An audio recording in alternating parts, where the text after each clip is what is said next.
And hello, ladies and gentlemen, wonderful members of the Conscious Approach community. Thanks to everybody for tuning in. Thanks to everybody for watching the video. JV Wins and Dogon SS are here once again. Appreciate everybody supporting our brand of logical content here on the internet, here on YouTube.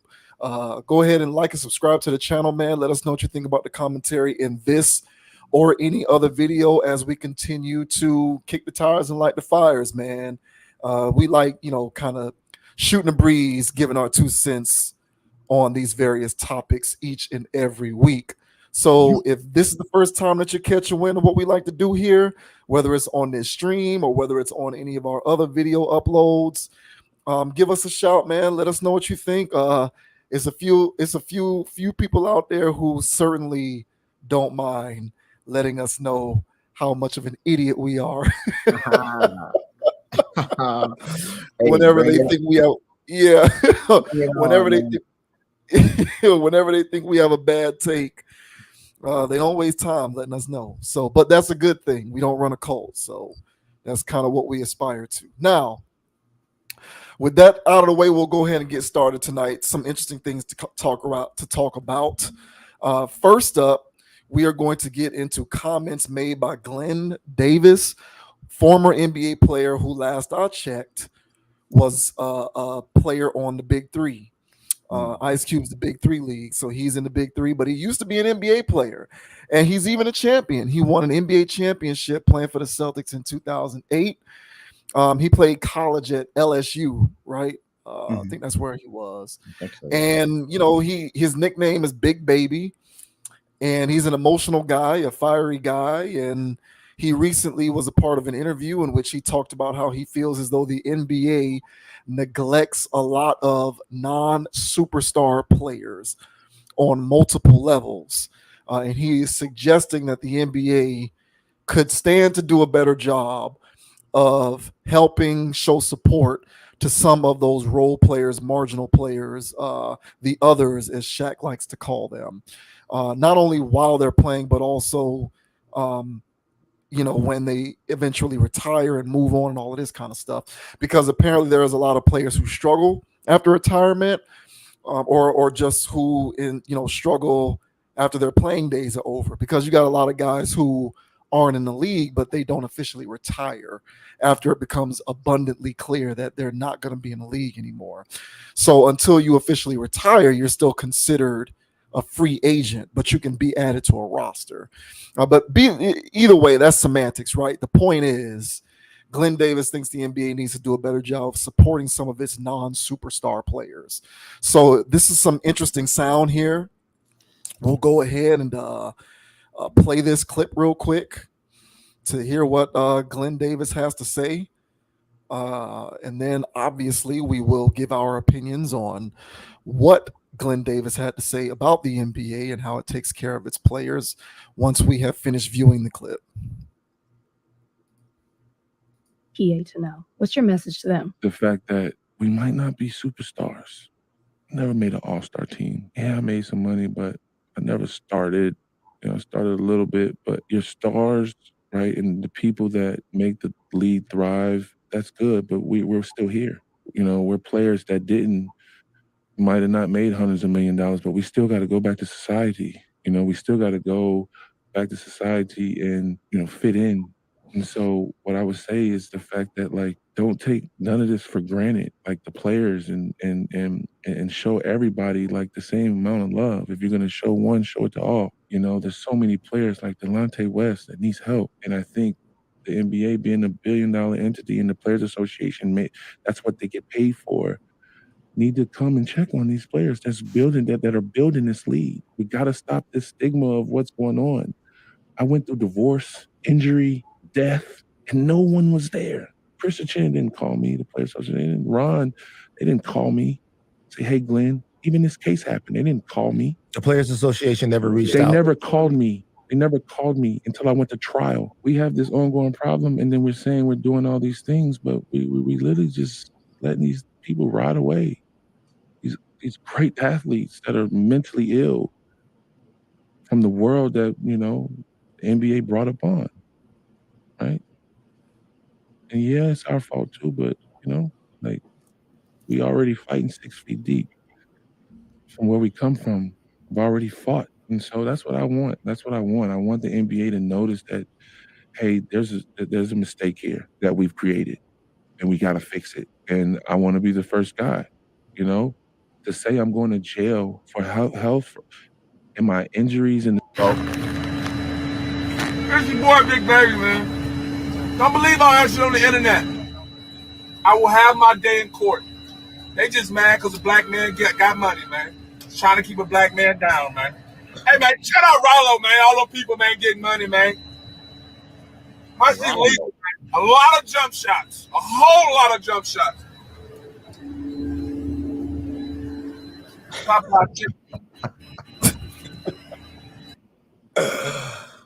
All right. Well, that kind of looks like he has egg on his face in lieu of what's happened to him, I'd say.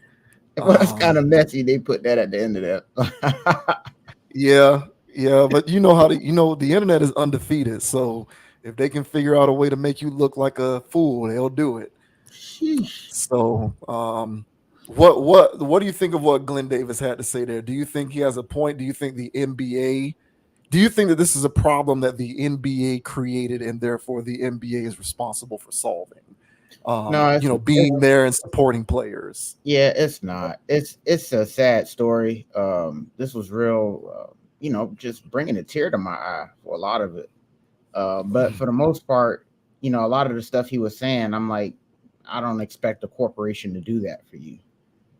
He'll say something else, and I'll say, I don't expect a corporation to do that for you. And the one caveat out of all of this is the Players Association. I don't know exactly everything they're supposed to be doing, but then more he started talking, I was like, you can't expect a corporation to do that for you. So in a nutshell, I can't really feel too bad for this situation. The video they played at the end, I'm sure he's a lot more remorseful now than he was in that moment. But that flex that he was doing, on a private jet eating fried chicken. I mean, championship ring, a whole bunch of money. That's not looking like somebody that was hurting at the time. Even though that film was shot when he was fresh on some legal issues for possible scamming and things. But be that as it may, I really believe that these young men need to take it upon themselves. I know a lot of them come out of tough circumstances where they didn't have financial literacy and other things. But this is what you get the big bucks for, to be able to pay for certain things, certain resources you didn't have before, rub elbows with people you never had the opportunity before, and take that opportunity upon yourself. Last thing I'll say before I let you go is that, also while he was saying these things, I was like, all of y'all are disposable. They get a new crop of you guys every year. So who cares about, the 14th guy on the bench? These guys are just numbers. So to expect a corporation to feel that way, to bend the knee and start paying these guys for being veterans of the NBA, I don't really see that happening. The government don't even really take care of its own veterans of war. So I don't expect a corporation to sit around, and no other corporation is doing that unless you got a pension. So I'm sorry. I can't really. I empathize with them, but I can't feel sorry for this situation. So what are your thoughts though on Big Baby Glen Davis? Do you expect the NBA to step in and help these players out? I don't think he'd be talking about this if he hadn't found guilty for the stuff that he was found guilty for. So for anyone who does not know what he is referencing when he talks about how he's going to jail, just to pull up a quick article here. Former NBA champion Glen Davis has been sentenced to 40 months in prison for his part in a scheme to defraud the league's health care plan out of millions of dollars, according to federal court records from the Southern District of New York. Davis, 38, was one of 18 former NBA players who were indicted in October 2021 after allegedly participating in a widespread scheme to defraud the NBA's health plan by submitting nearly $4 million in false and fraudulent claims to be reimbursed for medical and dental services that had not actually been provided. Now, that to me sounds like you're scamming. That doesn't sound like you're in mental need of help. That sounds like you've discovered a perceived loophole and you're trying to exploit that loophole so that you can, number one, not have to pay for healthcare services. And on top of that, get paid so that you can produce another revenue stream. It sounds like he's a scammer. And I don't think that that means at that point that you qualify as someone who um, deserves to be a martyr in the pursuit of the NBA figuring out a better way to treat players as they deal with trials and tribulations. Now, if you want to talk about somebody like Delonte West, I kind of understand that a little bit more because it just kind of looks like he fell on hard times. Um, Substance abuse got the better of him, and he needs help for real. I'm hesitant to suggest that that's the NBA's responsibility to rectify because at the end of the day, I believe in personal responsibility. And if you're in position to touch over $1 million throughout the course of your life, it is incumbent upon you to figure out the best way to have that money serve you so that when things happen to you, you are best equipped to deal with those things. So, Glenn Davis, to me, really doesn't have a leg to stand on. His rookie deal was 2 years, 1.138 million 680, so $1,138,680. He then signed a 2-year deal that was worth $5 million. Then he signed a 4-year deal, and this was his biggest contract with the Celtics. 4 years, $25.7 million. Ooh. Now, after the 4 years, $25.7 million, he signed with the Clippers for 2 years, $1,566,575. And then his last contract with the Clippers, 1 year, $1,227,985.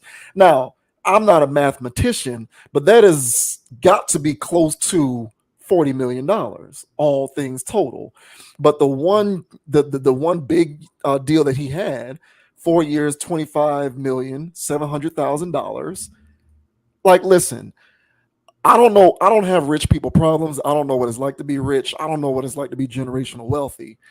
But $25,700,000 seems to be enough money and financial capital to best position yourself to get whatever help you need to deal with the challenges of life. And to, in retrospect, because you tried to scam the NBA and got caught, and now you've been found guilty and sentenced, suggests that the NBA needs to do better by marginal players. To me, you're kind of the boy crying wolf at that point. Like, these guys need to do better with personal responsibility. And I agree with you 100%. I look at NBA players as employees. I know that they're playing a game. I know that it's sports and it's professional sports, but for whatever reason, the players themselves, as well as the general population, we have this tendency to view them not as employees, but like as something else, like as if they're not employed. And it's like, at the end of the day, they're handsomely paid, but they are nevertheless employees. They're employees of the private institution of whatever team that they play for. And that private institution is a part of the collective body of the NBA. So they're employees. And no employer is supposed to or is necessarily obligated to take care of an employee in terms of how to handle life. All they're necessarily obligated to do is to pay you for your services. Now, again, as you intimated, I don't know what all goes into the CBA. I don't know if the CBA has stipulations on what they're supposed to do in order to assist players when it comes to stuff like that.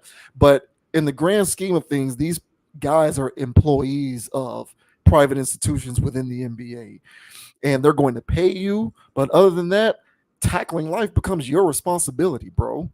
And I don't mean to sound callous necessarily, but he kind of doesn't have the leg to stand on, given everything that I just ran down. First of all, why do you need to defraud a healthcare plan when you're making $25,700,000 on a contract? Personally, I don't understand that. Maybe there is someone who knows about NBA contracts and stipulations who's smarter than me, who can educate me on why that's something that you need to do.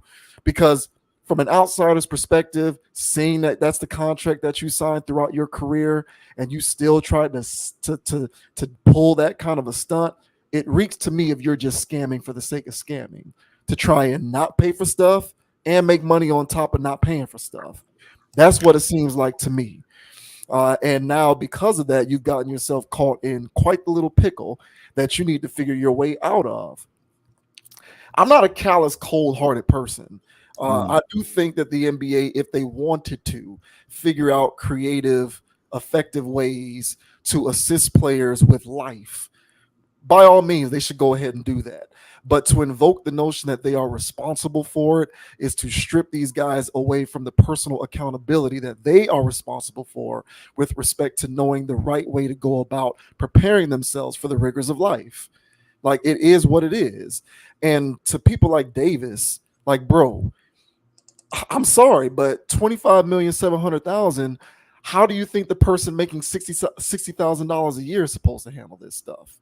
Like, you're asking for all of this assistance and all of this help, and you're asking for all of this support from the NBA. What about the 70% of this country's population that makes below $70,000 a year, who have families and kids and mouths to feed and mortgages to pay and car insurance premiums to pay for, which keep going up every damn 6 months? How are they living off of this rigged system? You know, when you at least you in position where you made multiple, dozens of millions of dollars, you're more prepared to deal with it than they are. So I don't know. I kind of don't really have sympathy for him, and I don't really agree with him for many of the same reasons that you brought up. Be responsible and accountable for your life. You made over $30 million throughout your career. If you didn't figure out a way to make that work for you in such a way that you can handle life without having to scam, then, bro, that's on you. Situations like Delonte West, I can understand a little more because, hey, man, people end up on hard times, substance abuse, problems, issues, challenges. There's no reason why a guy like Delonte West is begging for money outside of a gas station on the side of the street. That's a very sad story. So come to me with stuff like that, but don't come to me with stuff like Glen Davis, where you felt like you was just going to scam your way out of money that you should have been paying because you're a wealthy 10%er during the time when you were signing these contracts. So I kind of don't want to hear it.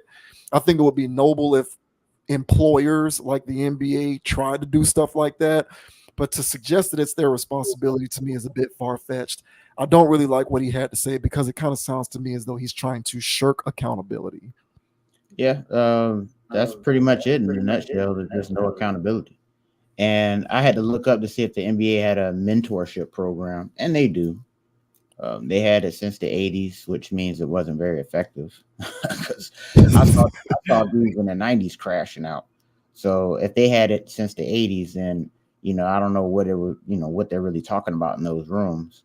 But, Glen Davis came out of high school after us, bro. So he saw enough. We saw enough. Players hollering broke, players, on hard times, legal troubles. Like, we saw it all before, we were out of high school. So at least in my mind, when I thought I was going to the league, I was like, hey, man, I'm gonna make that minimum salary do numbers. And I'm gonna invest in things. I'm gonna do other stuff and not have to work for the rest of my life. That's where I was at with it. And I know whenever they do hit these, rookie meetings or whatever they go to, and they talk to veterans or whatever, and he played with vets. So he played with Kevin Garnett, Paul Pierce. I don't know about Paul. Paul Pierce was probably a bad influence. But he played with Ray Allen, Paul Pierce. He had Doc Rivers as a coach. PJ Brown. PJ Brown. Yeah. And say what you want about Doc Rivers. he's still all basketball. So I'm sure he wasn't down for any Glen Davis antics. So he had enough vets around him that were knew how to be professionals. I'm sure he saw the lifestyle they were living outside of this. He still went left. So yeah, man, it's unfortunate. They're guys that make the league and you never hear from them again after one season or so. And what's the league supposed to look out for them? And what's the cutoff? Because they do have cutoff for retirement players. And they do have pensions for these guys, but you have to play X amount of years, do all this, make it. And if you don't, I don't know how they're going to look out for all of these guys. They're not these people's parents. And as you mentioned, bro, when you're getting these contracts where it's hundreds of thousands of dollars, even when you want to bring in Uncle Sam and take that in half, you're still living pretty good, bro. I've heard about players who, they rookie years or whatever, they're still living in 1-bedroom apartments and stuff. And there's ways you can make it work, man. You don't have to live on a private jet eating fried chicken. But that's what he wanted to do. He wanted to live like a rapper, and not invest the proper. He'd rather use his brain power to scam than to build a legitimate business. So there's only so much you can tell this guy because and this is why they say poverty is a mindset. And people are so used to seeing their account look a certain way. Once they actually start making some money that's more than that, subconsciously they try to drive that number back down to a low number. They're used to being in that weird funk. And so that's why when they go to the league, and I say that you're actually rubbing elbows with professionals, with winners, with investors, like there's all kinds of big wig stuff that you can get yourself a part of and then change your mentality of how you see money. But, if you don't want to take that opportunity, that's on you. So, hey man, sorry, big baby. But and there's power in the name too. Don't go run around calling yourself Big Baby, man. And, don't go around doing that, man. But best of luck to him, man, and his trials and tribulations, bro. But I don't think anybody's gonna, feel too bad for you, Yeah, and I'm one of those. Yeah, and you can include me. I'm one of those people. When you're a professional athlete, I feel like you're inadvertently placed in an incubator for wealth generation, whether you realize it or not. I mean, you're surrounded by guys who make $1 million, who make millions of dollars. Go talk to one of your teammates. Ask them what they invest in. Ask them what they got going on, what type of markets, how are they trying to diversify their bonds? You know what I'm saying? Like, talk to the general manager of the organization, the owner of the Celtics. By all accounts, the owner of the Celtics, I was watching him last night. He's a rather approachable dude.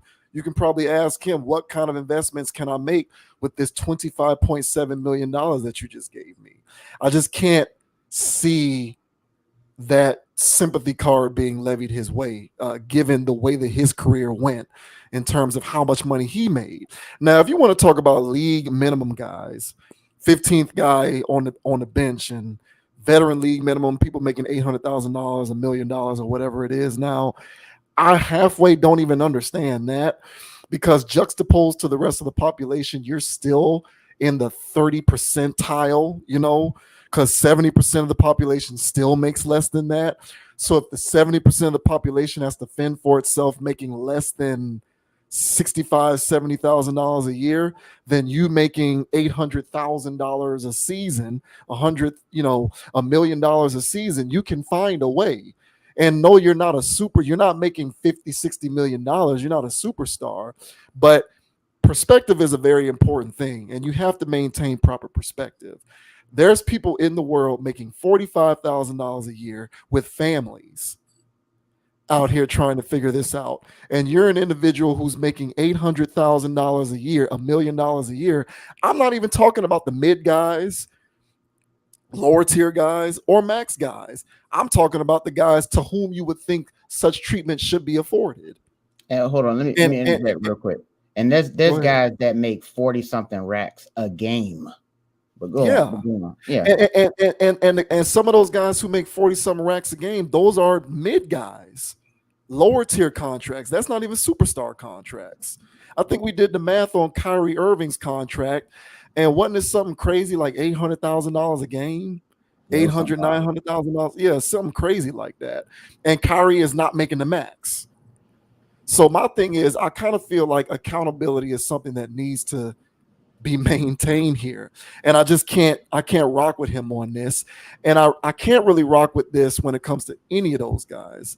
Just you're in an incubator already. But if you need help, I do know for a fact, because the NFL does this too, that they like these guys come into the league and they pair them up with financial investors and accountants and all of these kinds of resources. They actually do that to try and prevent stuff like that from happening to you.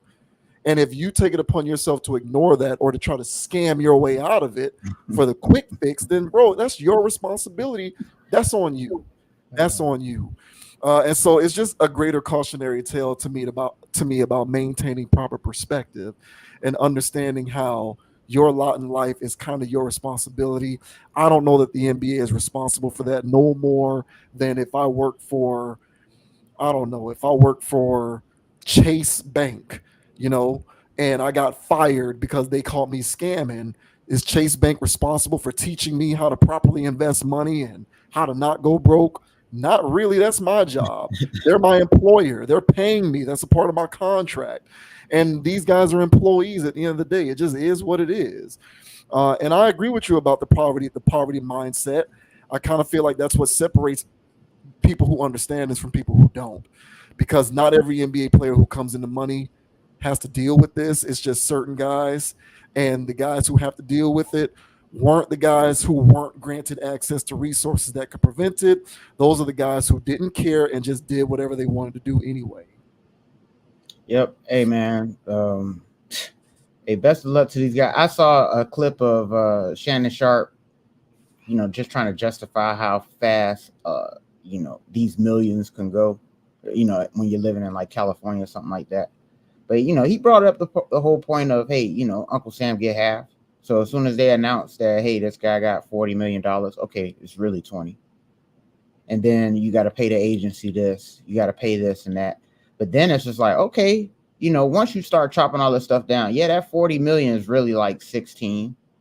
But then what are you doing with the rest? It's still $16 million. It's still $16 million, dog. This is after taxes. This is after everything. Some people, when they get, 48K, 52K, that's before taxes. So, hey, man, that's only so bad. So even when he was trying to break it down, I was like, bro, what's your lifestyle looking like? Mm-hmm. And this is the whole thing of the American culture. When we were growing up, lifestyles of the rich and famous, you know what I'm saying? MTV Cribs. And so people thought it was normal to have car collections. People thought it was normal to have, 5-6 bedrooms that nobody can sleep in because there's not enough people in the house for it. People thought that was normal. And so these players now they still want to ball. They still want to do all these other things. And yeah, that money goes fast when you're buying a property beyond your means. Hey, yeah, $16 million. You can't afford this $4 million house. Get over it. So, hey, man, it is what it is, man. But best of luck to you, big baby. Get well, bro. Yeah, I mean, I don't want the guy to go to prison, but at the same time, I don't know that it's the NBA's response. Like, what was the NBA supposed to do? Hey, Glen Davis, don't defraud the healthcare plan of the league. Like, what are they supposed to do? Like, you did that because you saw a loophole that you wanted to try to exploit, which is what a lot of people do. You bring up that point oftentimes. Like, the theme going around today when it comes to making money is, I call it circumvention, where you're just trying to skip steps in between and get rich quick. Everybody wants to be an influencer, a model, or this or that. No one wants to put work in to actually curate a talent. They just want to skip to the front of the line and just get rich and famous like it's easy and quick. And the internet has microwaved people's brains into thinking that that's a normal thing. And then another thing that people are on is scamming. What's the next loophole that we can exploit to get money real quick? Like, that's the theme of today's money-making mind. And I feel like that's the wave that he got caught up in. And you got to face the music when you go that route, because you didn't have to. So I just can't see the fault in the NBA for this one. And I'm not here singing the NBA's praises, but I am an individualist and I believe in personal responsibility. So you need to figure out the best way to prevent that from happening to you. And he just did a poor job of that. It just is what it is. Yeah, 100. Hey, let us know down in the comment section, y'all. Though, y'all feel as though Glen Davis has a point here. He feels the NBA should actually look out for these players after they leave the league or while they're in the league, or do you think that they should hold themselves accountable because they're making enough money to do so? Let us know down in the comments. I'll be very interested. Yeah, $27.5 million. I mean, you give me $1 million, my whole life has changed. This guy had 27.5 million of them. Bro, give me 100,000, bro. I'm making that I'm just saying, man, it's crazy.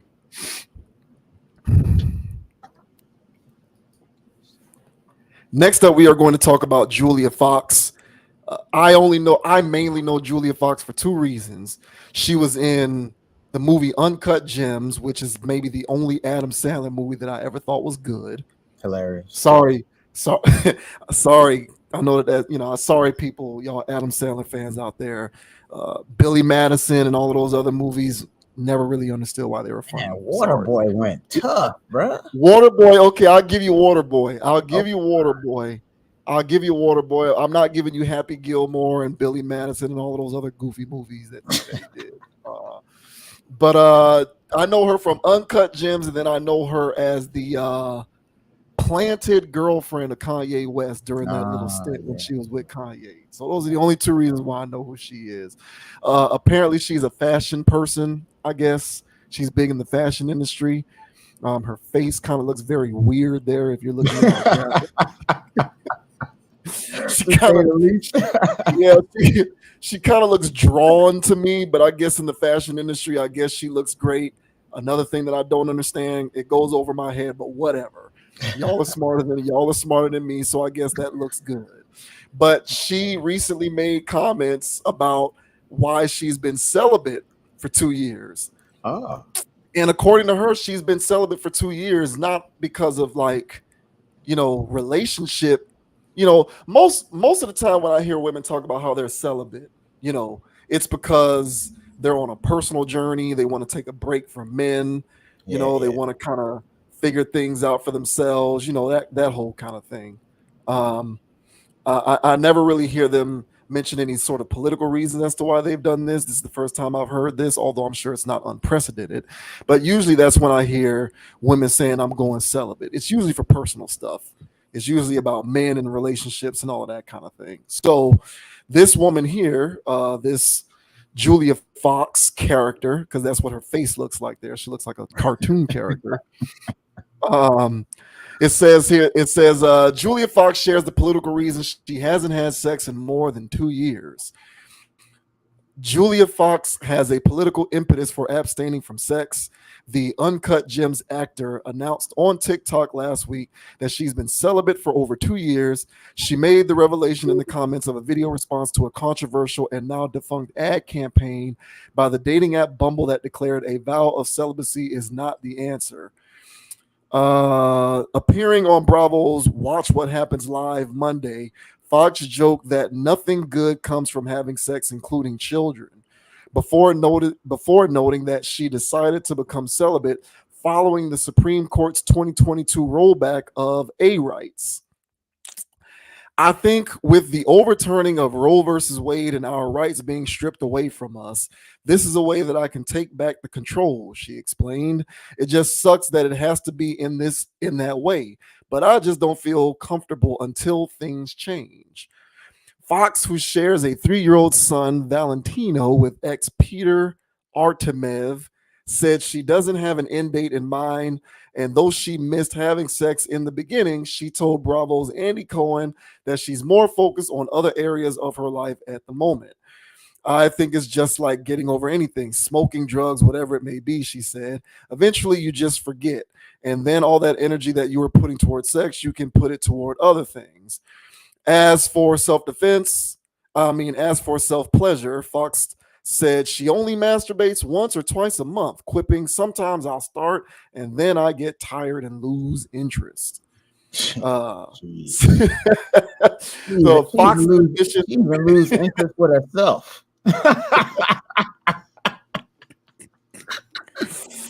Fox's admission may come as a bit of a surprise to fans, given her early days working as a dominatrix and brief, if highly publicized, romance with Ye, the rapper formerly known as Kanye West, in 2022. So, apparently her opinion is one that people pay attention to, but she claims that she has abstained for more than 2 years because of Roe versus Wade. So it's a political stance she's taking. Do you think that there's any merit to this on her part? Do you think any of this makes sense? No, I don't. I feel as though this statement is political, as if her opinion matters enough for people to look more into this ruling. Like, her not having sex is so, it's like, whoa, Julia Fox not having sex? Why not, girl? It's because of Roe versus Wade. Whoa. Hey, we're gonna have to bring this back. You know, is that what this is? Is that what you're trying to do here? Listen here. I don't even know who this person really is. But as you mentioned, man, I ain't gonna lie, bro. When I saw this woman, I was like, bro, is this a they, them? What's going on here? And then I saw the picture with her. I was like, oh, well, okay, this is the girl that was dating Kanye. And yeah, because even in that situation, I think we covered it. I'm not too sure. But even in that situation, Kanye was just leaving, crazy woman. And this is, her friend, Kim's friend. Mm-hmm. So, she's plugged into that world. And so I find it really hard to believe she ain't give up no box in 2 years. And like I said, man, if she is, taking matters into her own hands and lose interest with herself, this celibacy might be a real thing because ain't nobody really interested in her like that. So listen, this whole Roe versus Wade thing, I'm not touching that with a 10-foot pole, but I would say this. I really feel as though this statement is supposed to galvanize this energy towards that ruling, that other like-minded women who don't like that ruling could all, get together and try to make a stand towards it. So, hey, man, pick your partners better if you don't like the rule, and then lay down with somebody that you actually would have a child with. Maybe maybe that'll fix things. So what are your thoughts, sir, on Miss Julia Fox not giving up the box in over 2 years because of Roe versus Wade? Yeah, that last sentence of yours is pretty much the point that I was going to make. People just want to be able to do whatever they want. You said that before. I don't think people, for whatever reason, today's human seeks to live in a world devoid of any and all order. I don't know why, but to most people today, I think the internet has just rewired people's brains on how they process certain things. But for whatever reason, the current human perceives order as lack of free will by default. And they just want to be able to do whatever they want to do. Like you, I'm not going to touch Roe versus Wade because that's too controversial. But do you know what this reminded me of and why I'm making the point that people just want to be able to do whatever they want? This reminded me of BBLs. Like, honestly, where my brain went with this was BBLs. Can you imagine the bedlam that would ensue in the streets if the government came out tomorrow outlawing BBL surgeries? Can you imagine what would happen? There would be burning buildings, banks would be on fire, post offices would be getting, banks would be getting looted, people would be crashing cars into Walmart, stealing groceries. There would be pandemonium in the streets if they outlawed BBL surgery tomorrow. and you'd have people like Julia Fox coming on television, and what would she be saying? I'm not going to what is the equivalent of not having sex anymore as a political statement when it comes to BBL surgeries? I know I'm gonna exercise. No, they're not gonna post on social media anymore. Right, as if that inherently makes the world a worse place to not see your social media posts. Like this, like these individuals, man, they just want to be able to do whatever they want to do. And what you said before you let me speak, when you were like, maybe do a better job with making your choices and your decisions so that you don't have to deal with the consequences that come along with having to take advantage of such a thing as Roe versus Wade. Well, such a thought process invokes the notion of having order. And when there is no order and you can just do whatever you want, you don't have to answer for any sort of lack of judgment or a poor decision that you may make, because there's always a way to remedy that bad mistake. There's always a way to remedy it. There's always a way to fix it. You can just sort of go and do what you need to do so that you don't have to deal with the consequences of your poor decision. And I feel like it's the same way with in a roundabout way, I kind of feel the same way about like BBLs kind of. It's like, well, what is the quick fix? What is the circumvention that I can seek out in order to have me work around the fact that I'm lazy, have a poor work ethic, and I don't want to exercise and eat right and balance out my nutrition and do right by my fitness? Well, I can just cheat on it by getting BBL surgery. There's no penance for me to pay in that regard because it's a legal thing. I can do it. It's my choice. So who cares about all of this? Like, I was working last week and I was sitting there in my office and I have the TV on for background noise. And I was watching a movie on the Bravo channel. So my TV was still on the Bravo channel and it started playing one of their reality shows. And there was one of the people who was on the reality show. It was a woman, and she was in a car traveling with like a group of her friends, and they started talking about BBL surgery. And the group was basically like, yeah, I mean, I can't wait to get my BBL. Why the heck am I in the gym working and exercising for? What's the point of that? Yeah, oh yeah. Just talking about it gleefully as if that's a happy medium to strike. Like, why work hard at getting my body in shape naturally when I can just figure out a workaround and get BBL surgery? It serves the same purpose. Why not? And my point overall with this is people are just on the come up. People are on the lookout for the first opportunity to circumvent any poor decision.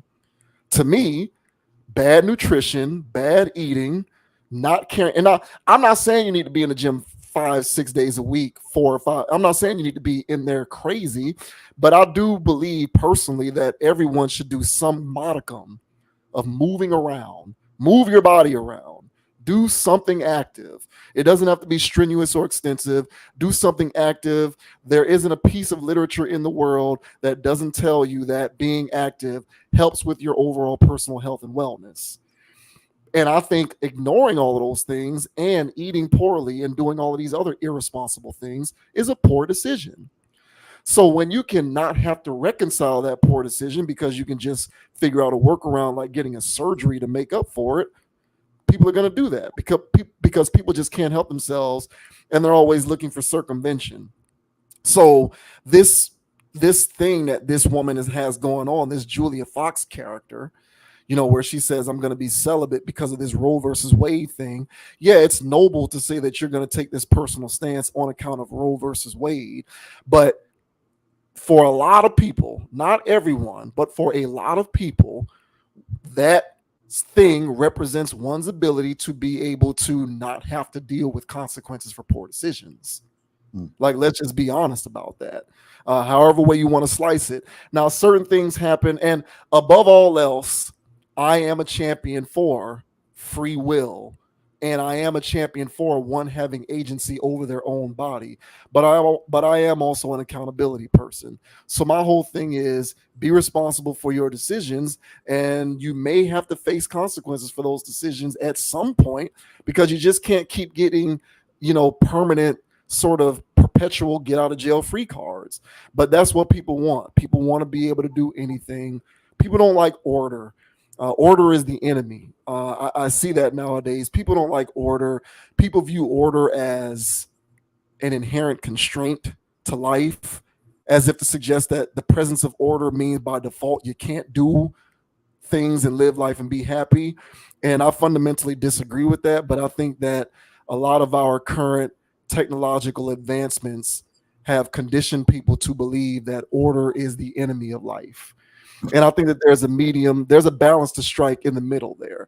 We don't have to live in absolutes where it's one extreme or the other, where it's all order or none at all. But that's what the internet does. It shreds nuance from the conversation, and it sort of conditions people to believe that the presence of order means that you inherently don't have life. And I think that was a part of people like her, people who think like her, who are so triggered by this thing. And for her to go on this goofy stance, to me, it's like, who cares? The world is probably a better place if she no longer procreates, personally. Right? Yeah, like I'm not looking forward to that. Yeah, like she's doing us all a favor if she has no more children in all likelihood. But this is more so, and this is more so like a way for us to kind of see how people just don't want order. They just want complete and utter chaos.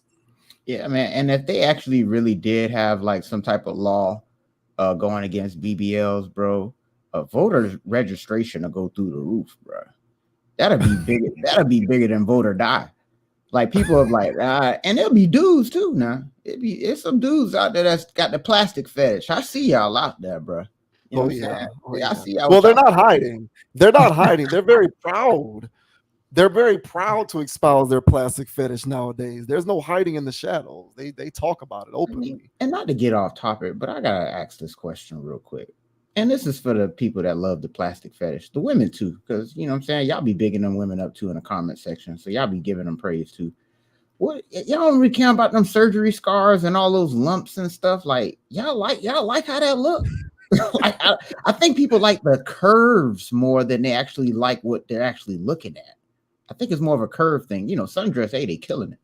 But, you know, everything else, all things considered, I mean, it looks like a wreck down there. But, hey, let me know, please. I don't know what I'm missing. This was in response to a Bumble thing. Well, Bumble was basically telling the women that them saving themselves ain't going to do them no good, which is a horrible statement to make. But they're a dating app, which is basically a sex app. So, of course, they want women to be giving up the box. So, of course, they said that. Now, she said this in response as if she is on the other side of the fence. But her saying that I'm not having sex because of Roe versus Wade, you're in the same boat, basically. Y'all not far. That wasn't an extreme. Y'all both represent the same foolishness. Bumble saying have sex with no accountability, basically.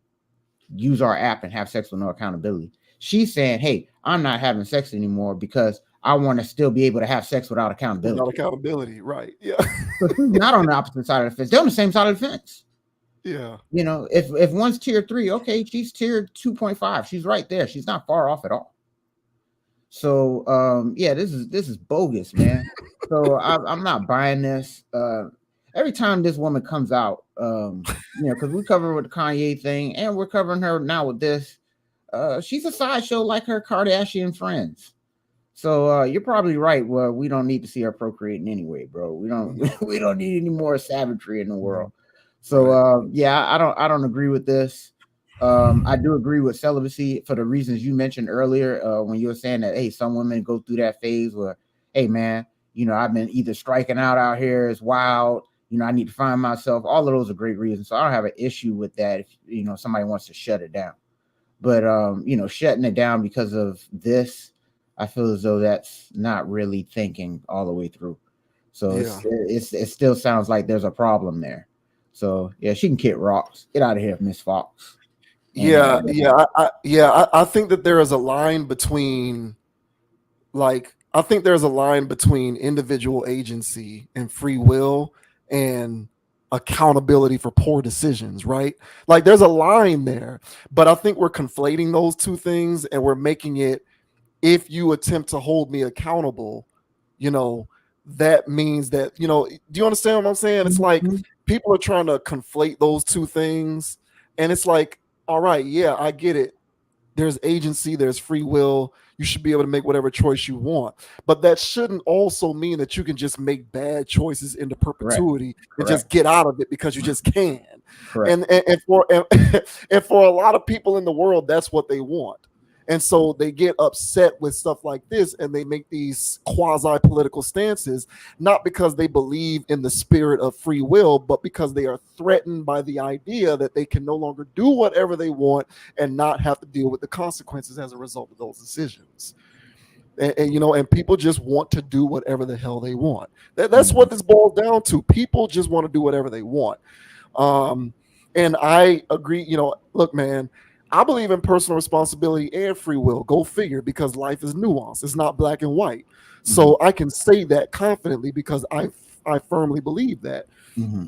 But at the end of the day, I don't think that a world devoid of order is the best thing, because as you said, and I agree, humans should not be left to their devices to just do whatever they want. No, they should not. No, they should not.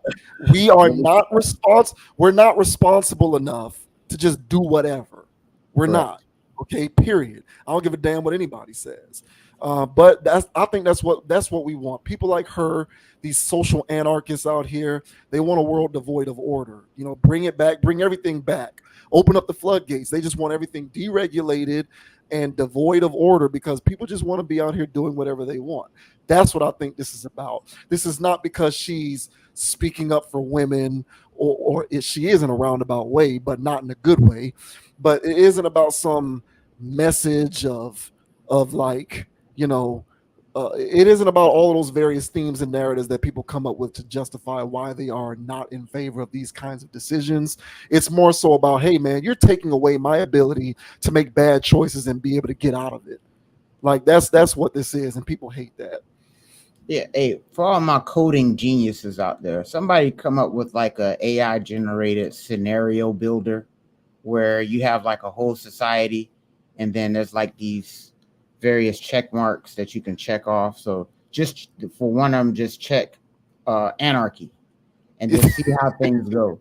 Then another one, you say, hey, check when we don't recycle, or check when we don't use and just see what the simulation looks like over 30, 40, 50 years or whatever. You know, just to see how things go. That can be a nice video game too. Like I just gave y'all the gem out there. So try to generate something, because I would like to see these scenarios where people go, let me do whatever I want. And it's like, do y'all really want this? Let's see how the world looks in 30 years when people are allowed to do whatever they want. And I'll tell you, bro, it's already going in the dumps, but it's gonna hit there at light speed, you know. Yeah. So yep. Good luck.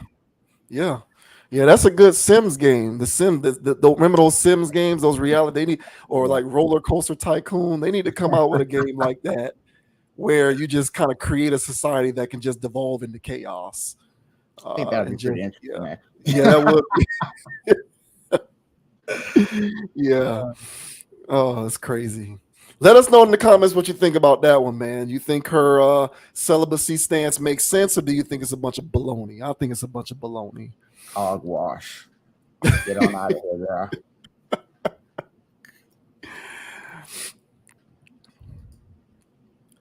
Oh man. Friend of the channel, Lizzo. It's been a few weeks since we talked about Lizzo. You know, sometimes I'll be saying, you know, maybe we should lay off the Lizzo. You know, maybe we should lay off Lizzo, but she just supplies us with so much content that fits right in with the narrative of this channel. And this is no different. So South Park parodied Lizzo here. And Lizzo actually responded to the parody. So this video that I found here shows Lizzo responding in real time to the parody that they made of her on the South Park show. And I thought that it was pretty interesting. So we'll go ahead and first we'll obviously play her reaction, which also doubles as a showing of the parody itself. So kind of kills two birds with one stone, which is convenient. And in the past, Lizzo has been someone who is a firecracker, quite triggered. She goes off on any and everyone who would dare critique some of the personal behavior that she voluntarily publicly puts out. Um, but it would seem as though, in light of this South Park parody, sketch, or whatever you want to call it, that maybe she's turning the corner and learning how to brush things off of her shoulder. So here's Lizzo reacting to the South Park joke that they made about her. Guys, my worst fear has been actualized. I've been referenced in a South Park episode. I'm so scared. I'm gonna blind duet to it right now. There we go. I was telling you, Sheila, these new drugs are pretty amazing. I was feeling so ashamed of myself, watching Randy go out and exercise all the time and not eating as much. But I just don't have the same kind of willpower he has. Which is the drug that you want, Kevin? Ozempic, Manjaro? Oh no, I talked to my doctor. He said insurance would only pay for those if I had diabetes. But if you can't afford them, then how are you managing your weight? Don't you know, Sheila? Now there's a whole new obesity drug for those of us who can't afford Ozempic and Manjaro. I've controlled all my cravings to be thinner with Lizzo. It's Lizzo. FDA approved Lizzo makes you feel good about your weight, and it costs 90% less than Ozempic. I've lowered my standards and my expectations. It's Lizzo. In case studies, 70% of patients on Lizzo no longer cared how much they weighed. I don't know. It's Lizzo. Lizzo helps you eat everything you want and keep physical activity to a minimum. Some patients report constipation while listening to Lizzo. Stop listening to Lizzo if you experience suicidal thoughts. Serious side effects may include pancreatitis, hypothermia, What the fucking album? Out your ears. Are you living with obesity? Ask about the power of not giving a fuck with Lizzo. Period. That's crazy.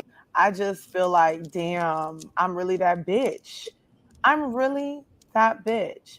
I really showed the world how to love yourself and not give a fuck, to the point where these men in Colorado know who the fuck I am and put it on their cartoon that's been around for 25 years. I'm really that bitch, and I'll show y'all how to not give a fuck, and I'm gonna keep on showing you how to not give a fuck. Oh, Lizzo, bitch.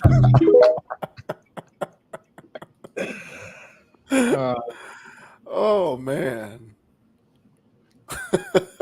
So Lizzo is apparently brushing this one off, and she takes it as like a compliment, I guess, because she's showing the world how to not give a damn, right? So what do you think of her reaction, or what do you think of the sketch that they made, or do you think that her reaction was appropriate? I think that, so I don't know how Hollywood works. I don't know how people can do that. I guess they could just do that without her knowing. So let's go the angle with her not even knowing about this and then just hearing about it. The skit itself was, to me, making fun of the fact that Lizzo parades around saying that she doesn't care, and she so much about her, how she looks, and she's gonna love her for her, and no matter what weight it is, or what have you. But the thing is that I think now she's currently on a weight loss journey, and she's trying to lose weight and shed pounds. And the whole thing is, when it comes to this whole, because I do think you should love who you are, while you're on your journey. But to act as if the weight isn't bothering you, that's a lie. Because if it really isn't, you wouldn't be trying to lose it. That's my point. So, the parody that South Park was doing here was just pretty much just highlighting the notion of how ridiculous it is to not care that you're in bad health. Mm-hmm. And so they were mocking that, and an icon for that.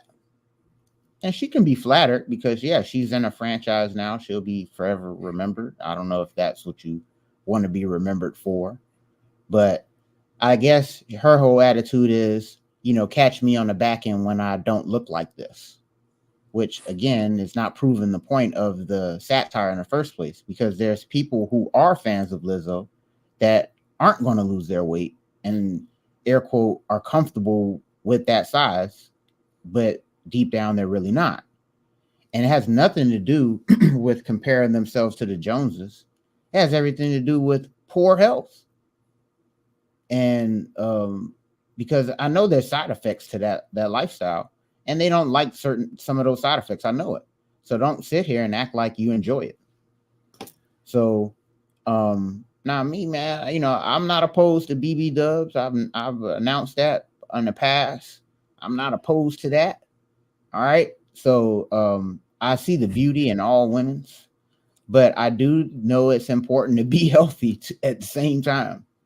And if I come across one and, you know, she most likely would like to lose pounds. So it's no slight to women that are struggling with their weight or nothing like that.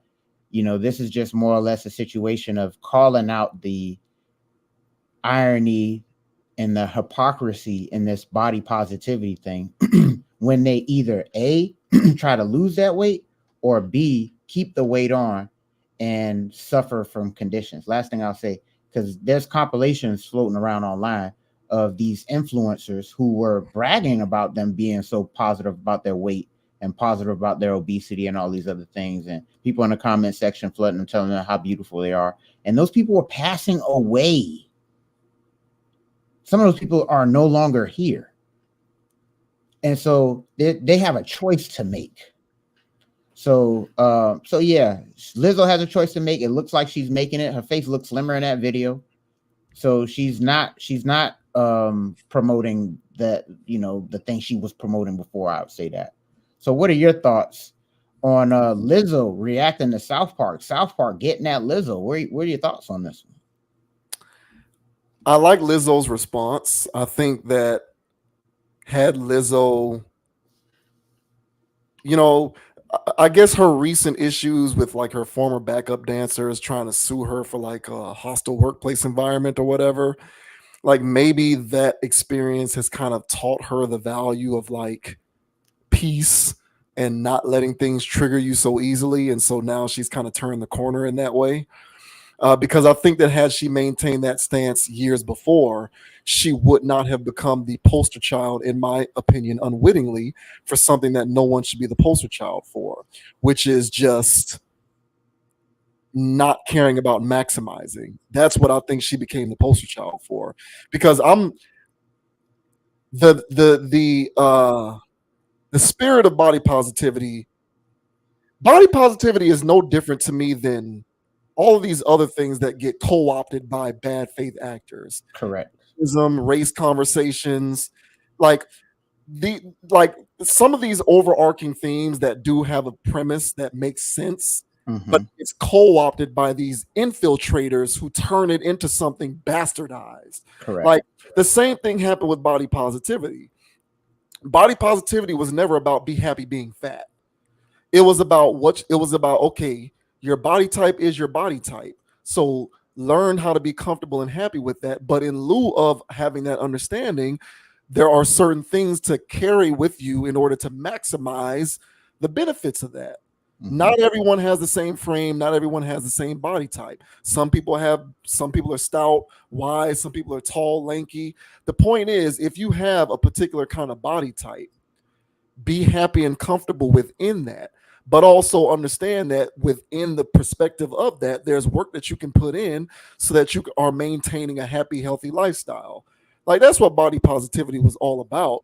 But these infiltrators came along and they just kind of warped it into you're a fat ass, be happy with that. And that's and I think I'm gonna say it, bro. I don't give a damn. And Lizzo unwittingly became the poster child for that. I don't think that was her intention. I really don't, because very much like you, like I hear what you're saying. If it was her intention to become the champion of this, she wouldn't be trying to lose weight. Correct.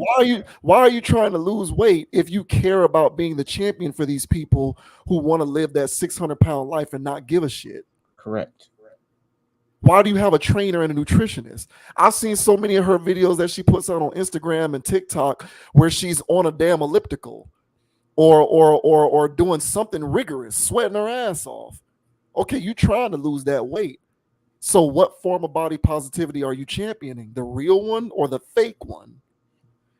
So I feel like she unwittingly became the champion for this. And in lieu of unwittingly becoming the champion for it, she got all of these people riled up in her corner. And now she's dealing with the pressure of having to kind of make sure that she's speaking on behalf of these weirdos.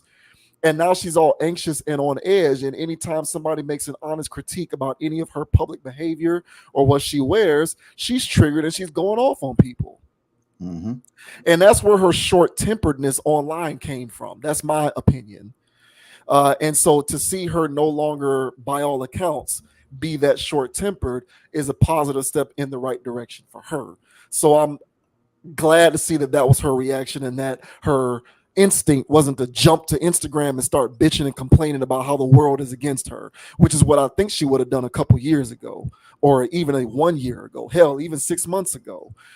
And in terms of the South Park sketch itself, I think, I don't know too much about South Park. I never got into it. Sorry, South Park fans. I never got into it. I know there's some people going crazy right now. Yeah, I never got into South Park. I never got into South Park. Not saying that it's not good. I'm just saying I never got into it. Like I never picked up watching it. But looking at that skit, like I get what they're doing. To me, it's a parody that's funny. Like to me, that is what's the word? That's a form of satire to me that I agree with because it's making fun of this idea that body positivity inherently means not working on maximizing yourself, which I hate. And there's a lot of people there's a lot of people in the world today who don't believe in maximization and are looking for the first out in order to be able to kind of sit around not caring about those things. They want to feel better about the fact that they're not trying to maximize themselves. And when you have a champion that you can hitch your wagon to, such as Lizzo, and someone that you can look at and say, this gives me a champion, someone that I can look up to, someone that I can admire, because she also doesn't maximize herself physically. So now I can feel comfortable in my skin and my decision to no longer maximize myself physically as well. That's what people want. People need their champions to continue to live in their false truths. And what are you going to do when you no longer have those champions? You're going to have to figure something out. You can't just sit around living like that. If you need a champion in order to have you feel better about living that way, it should tell you that you shouldn't be living that way. Otherwise, why do you need a champion? So you'll be the first person lined up to turn on Lizzo when she loses the weight, because that's what always happens. When Adele lost weight, she got haters.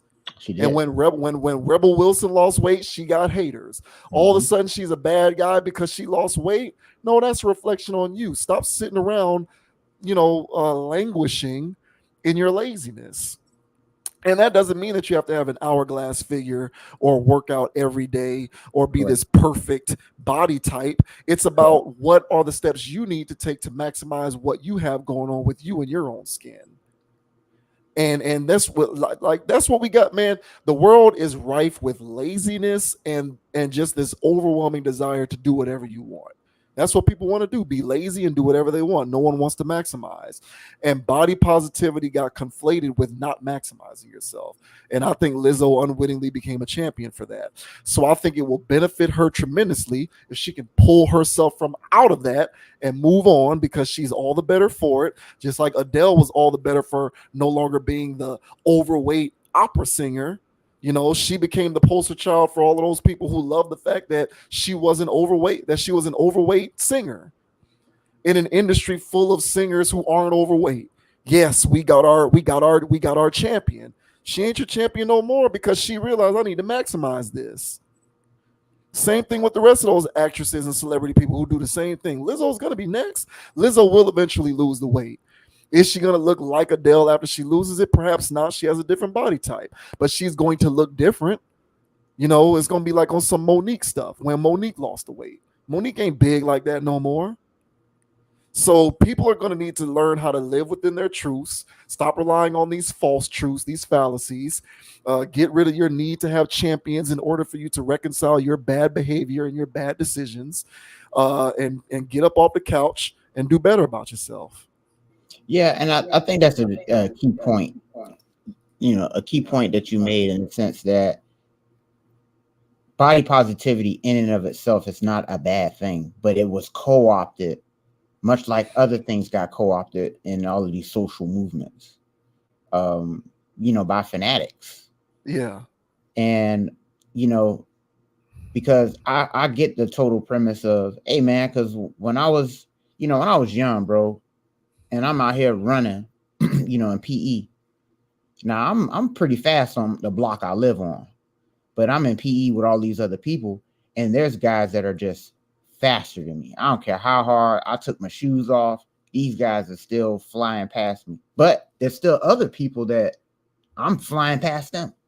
So I found myself somewhat in the middle.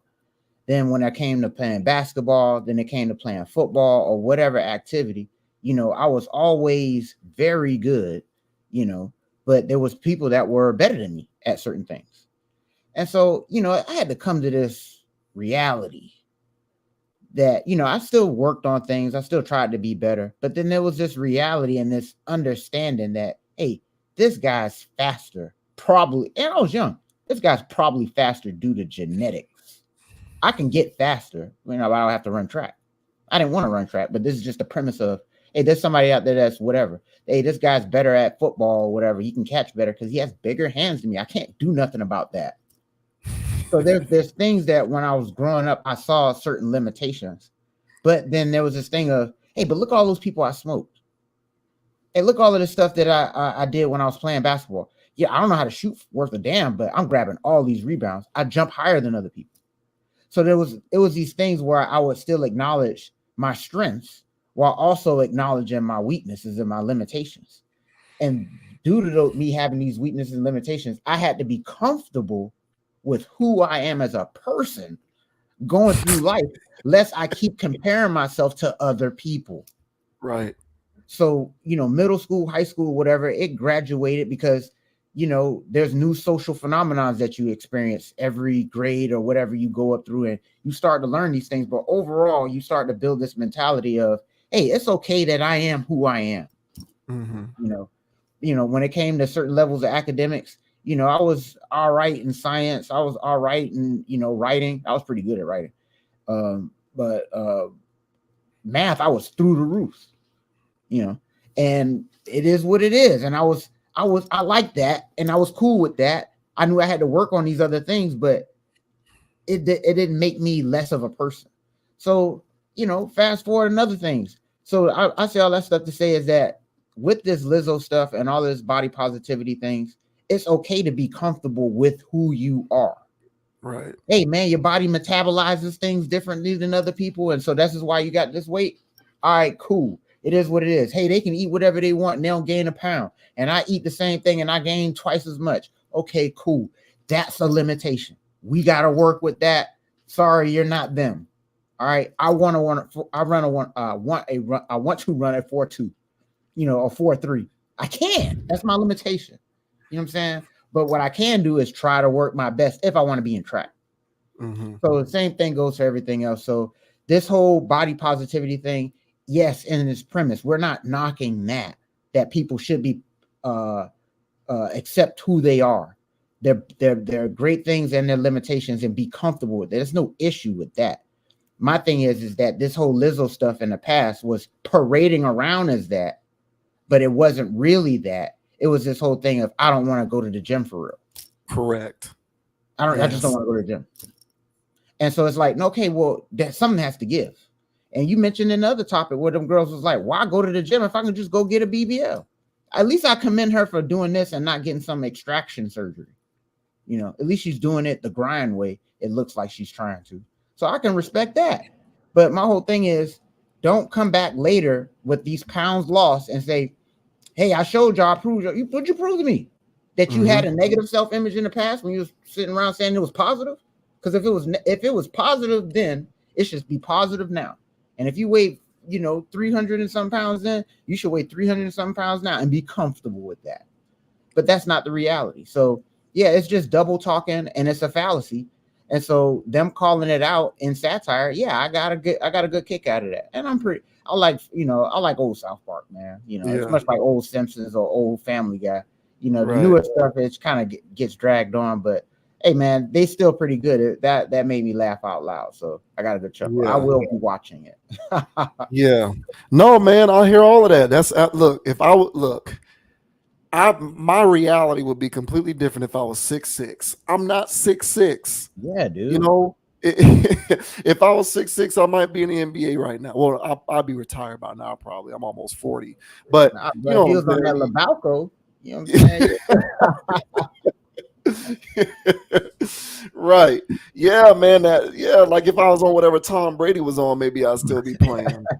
But you know, like if I was 6'6", things would be different. I mean, even there are so many things that all of us can look at and say, man, they have that and I don't. I'm less than. You Right. know, I can't really grow facial hair like that. I don't have a beard.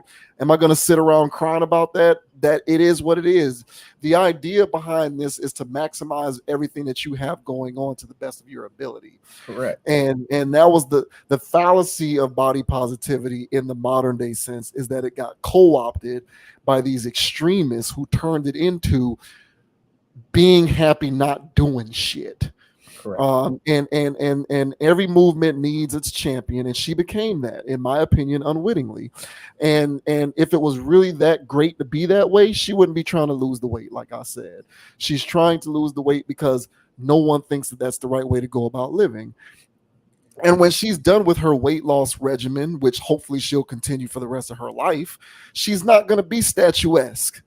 You know what I'm saying? She's not going to look like, you know, she's not going to look like Lori Harvey. She ain't going to look like that. That's not her body type. But the rightful intent behind something like body positivity is the idea of maximization in whatever Correct. form that takes on. Correct. And so I'm glad, hopefully, you know, I won't say because I don't know what, you know, whatever's going on in her head or whatever, but if her reaction to this sketch is any indication, she's moving past that, and she'll be all the better for it. And if people want to get mad at her because she wants to not be their fat ass champion, then that's something that they're going to have to deal with. That's on them. That's on them. Straight up. Straight Oh up. man, you wild for These that.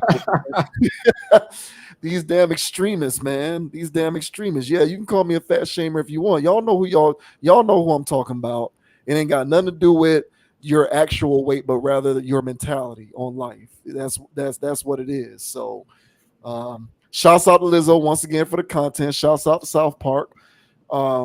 Good stuff. Good sketch. And good reaction from her. Kudos. Hey, and guys, while you guys are at it, make sure you like and subscribe over here to the Conscious Bros. We be dropping facts all the time, all this knowledge. God damn. Yeah, man. Get a trainer. This guy.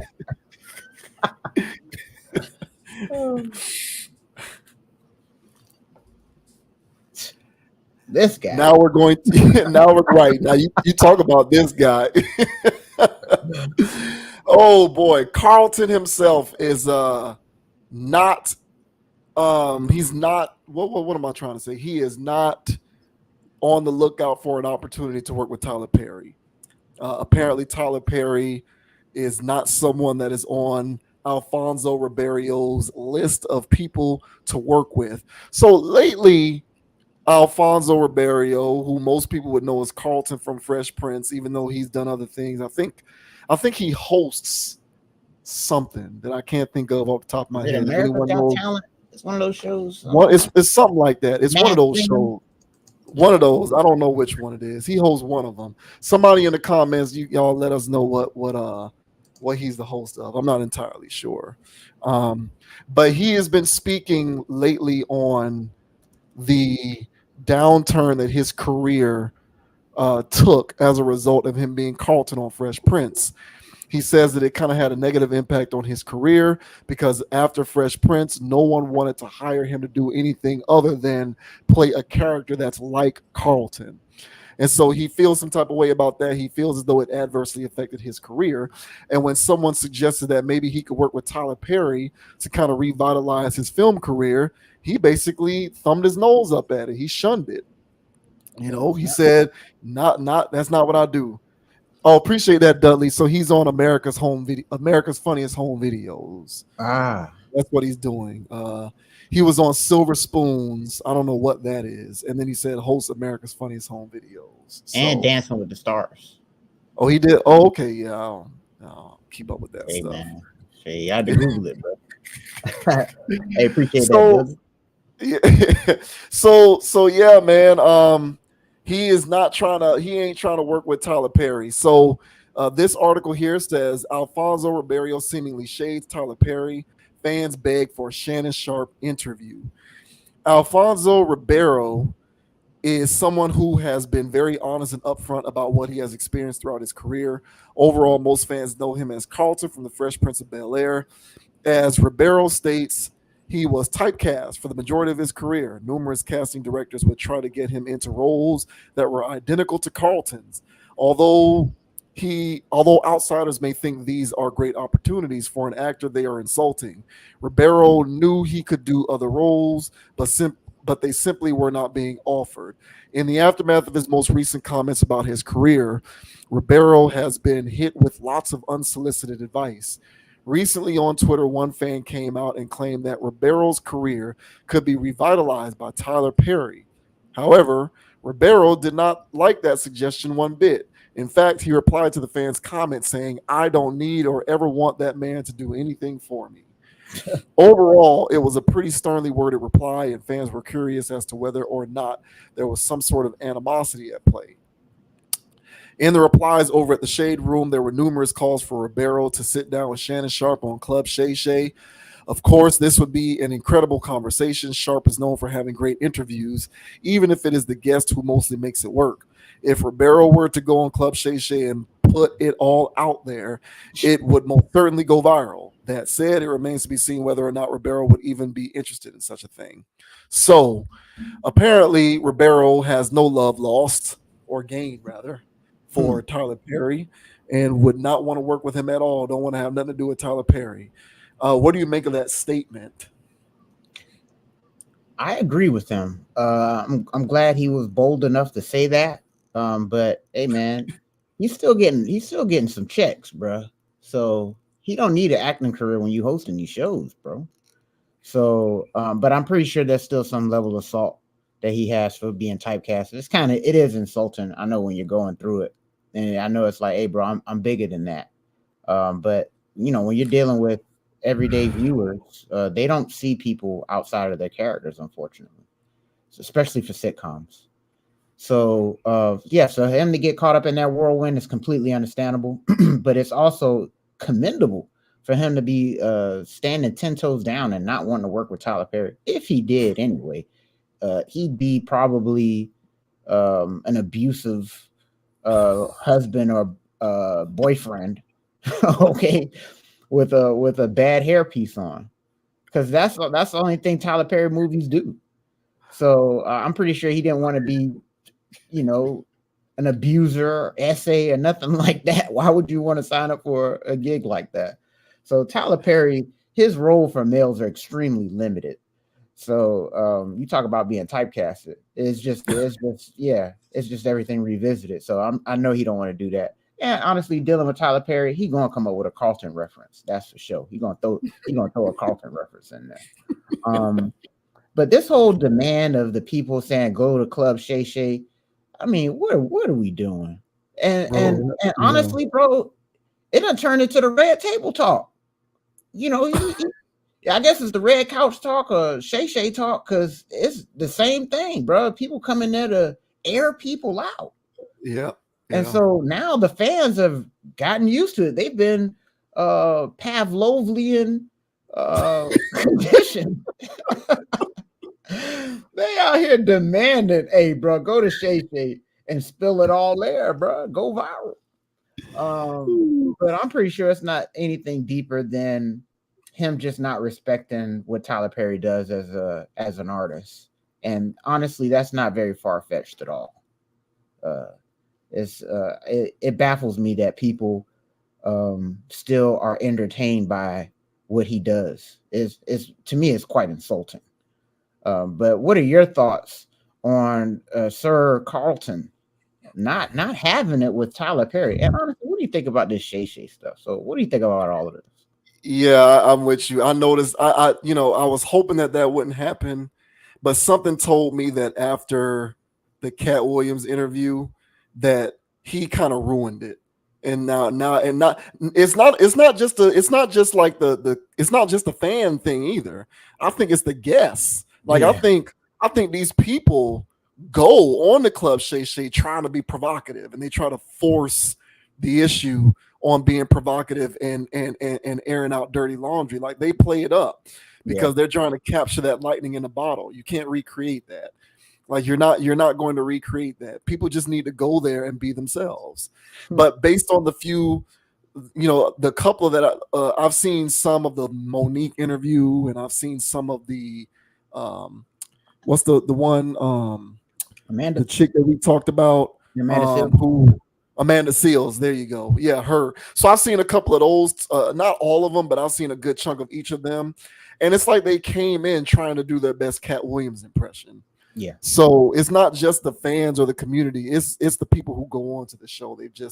It's kind of turned into this whole Royal Rumble WrestleMania thing. Unfortunately, it's just kind of, I don't know. When something becomes contrived like that, it kind of takes the fun and enjoyment out of it for me. I can't watch it seeing that they're doing that stuff on purpose. Agreed. So hopefully that does not continue, and it becomes more back centered to what it was intended to be, which was just them doing an interview.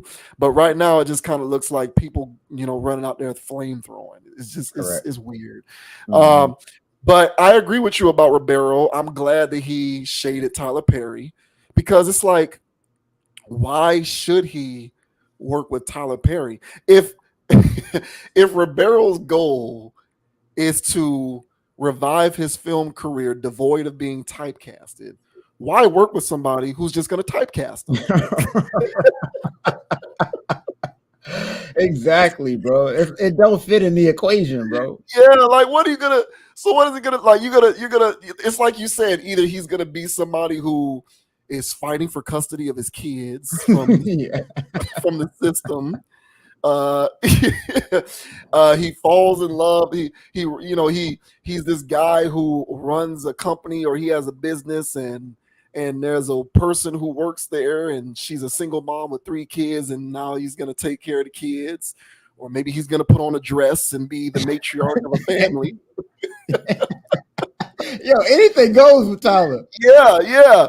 Or he's going to be like a construction worker who falls in love with a woman who's being abused by her husband, or maybe I can just listen. And I swear this is all off the top of my head. These are dome freestyles, people, because that's why. So he's just going to be typecasted as that. He's going to become a Tyler Perry character. Yes. Yeah. So why do that? Like, why put on a dress?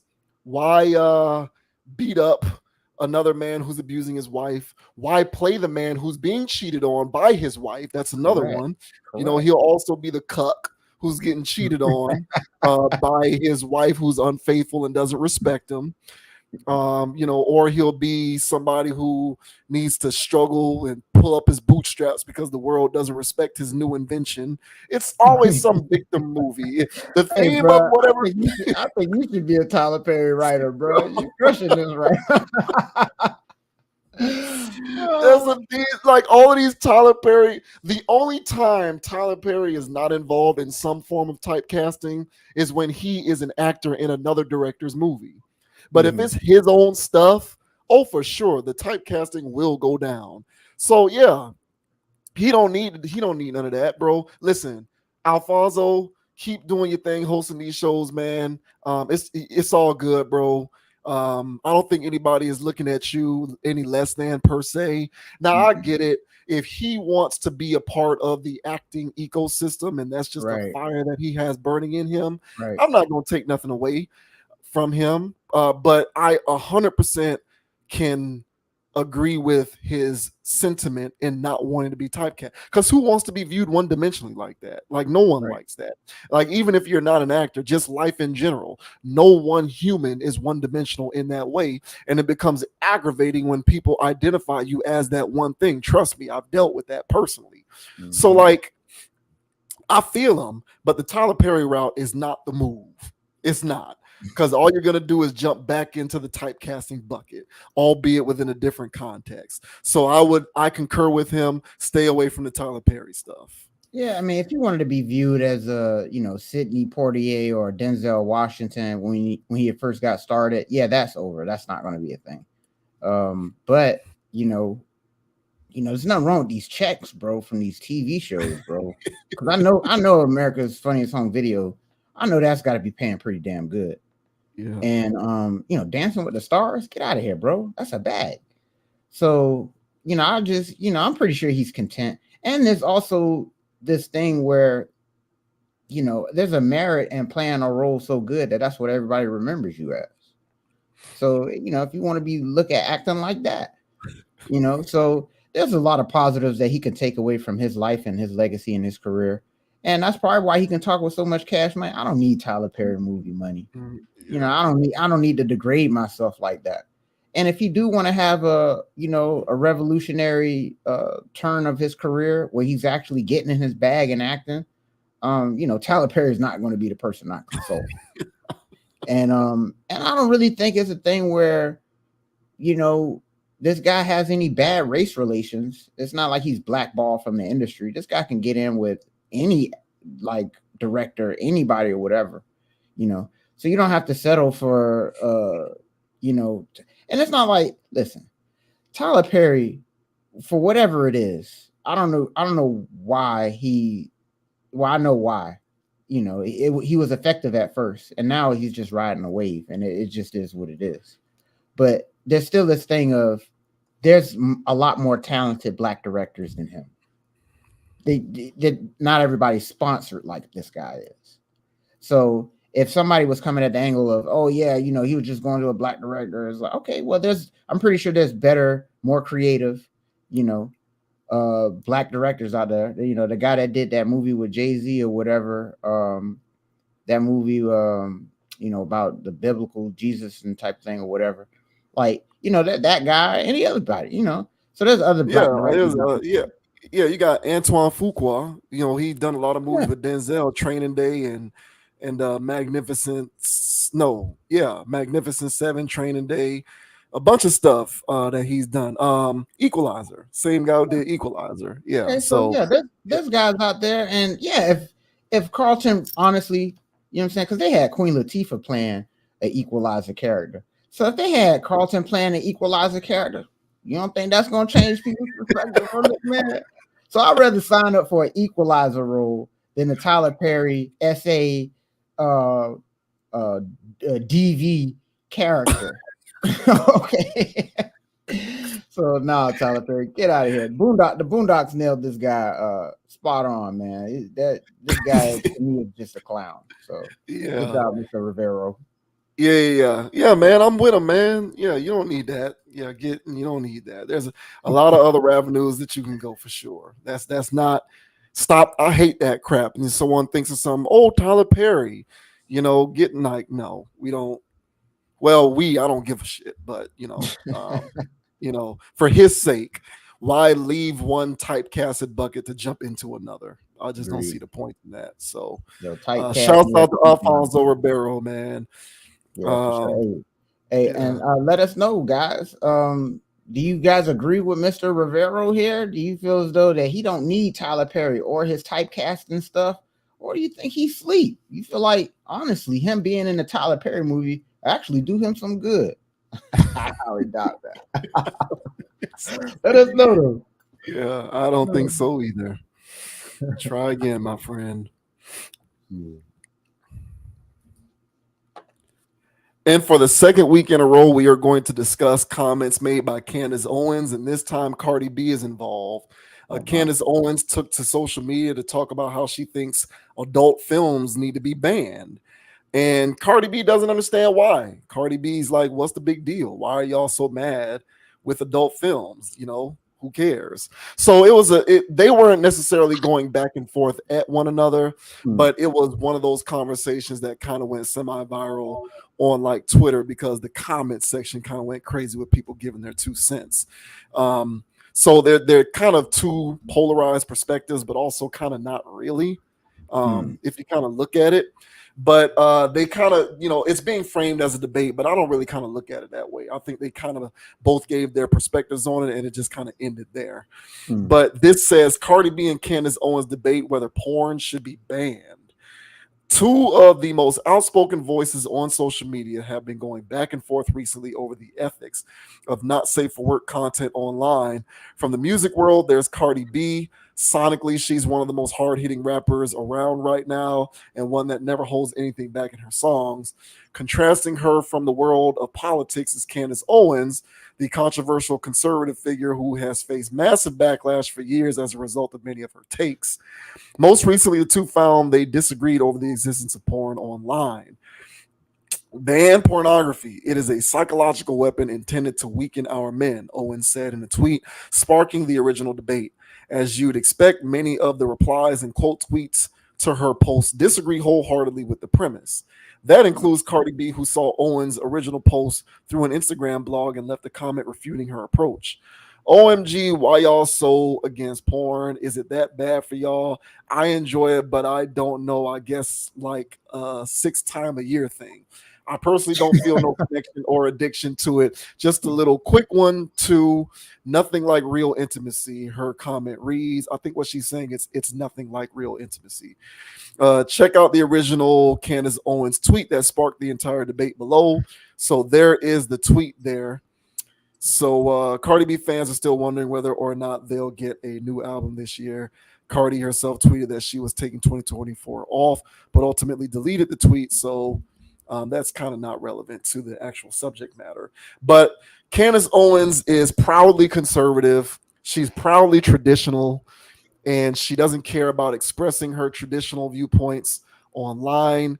She had a podcast that she was recently fired from. I will not say that she was fired because she made traditional comments, because that would be dishonest of me. I don't know exactly what she did or said. I'd have to look that up. But I do know that she had a podcast, but she was fired from it. I do know that. But over the years, yeah, people have kind of gone off on her. She's one of these individuals who's kind of looked at as like a other, because despite her being black, because she's such a flaming conservative and such a flaming traditionalist, people look at her as an other. And here was one of her takes, that pornography should be banned because it's a psychological weapon intended to weaken our men. So what do you make of Candace Owens' initial statement, and what do you make of Cardi B's response? Yeah, I agree with her. Candace Owens. I agree with Candace Owens in the sense that I do believe it's destructive. I believe it have psychological effects on men.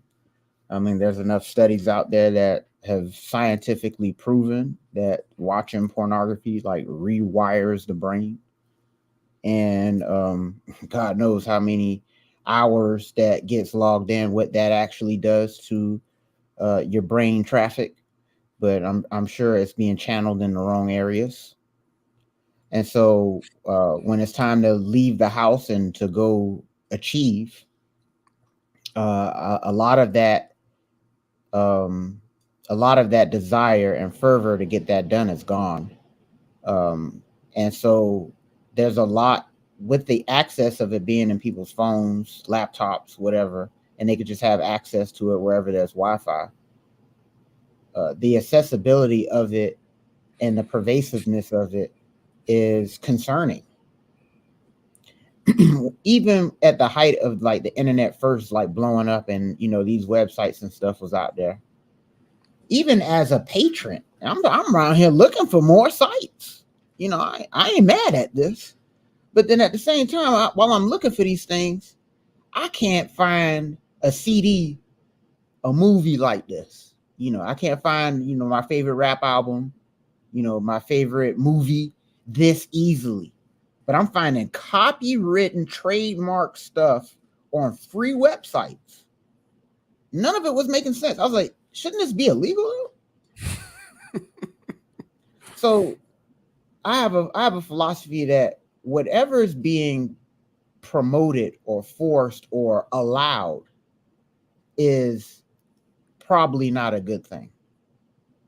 So even at the height of me enjoying it a lot as a young man, I still found this concerning.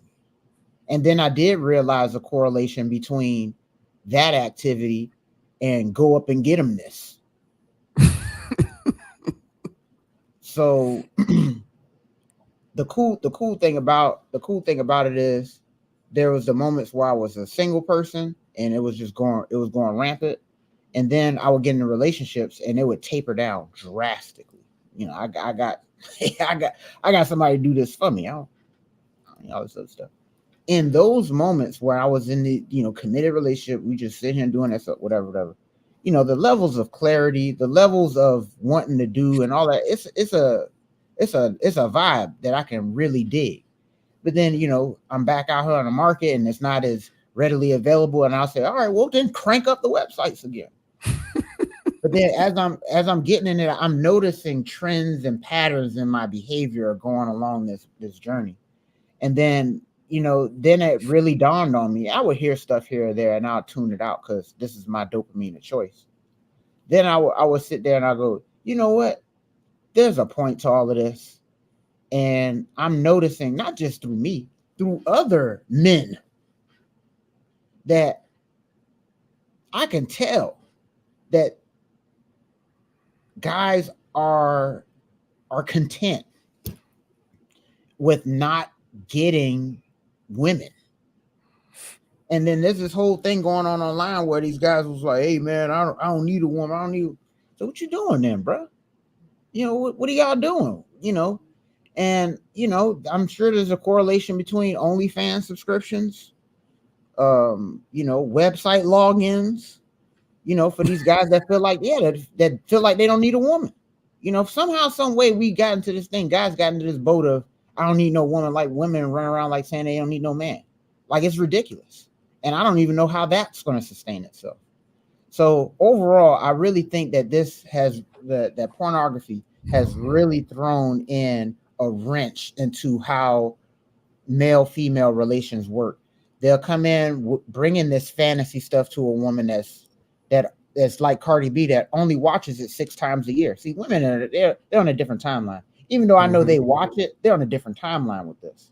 So that's why she can't correlate. She's like, well, I only watch it. Like, that's moderation. You just spoke moderation. Right.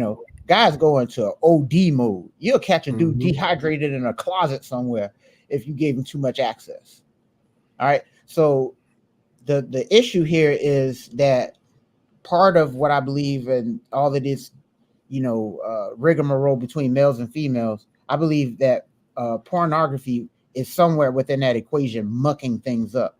And if you remove that element out of there, you will start to see a little bit more correlation going on between males and females. They'll still have its issues, but there'll be some stuff that's not an issue no more. Men don't want to talk to me and all this other riffraff and rigmarole that's going on.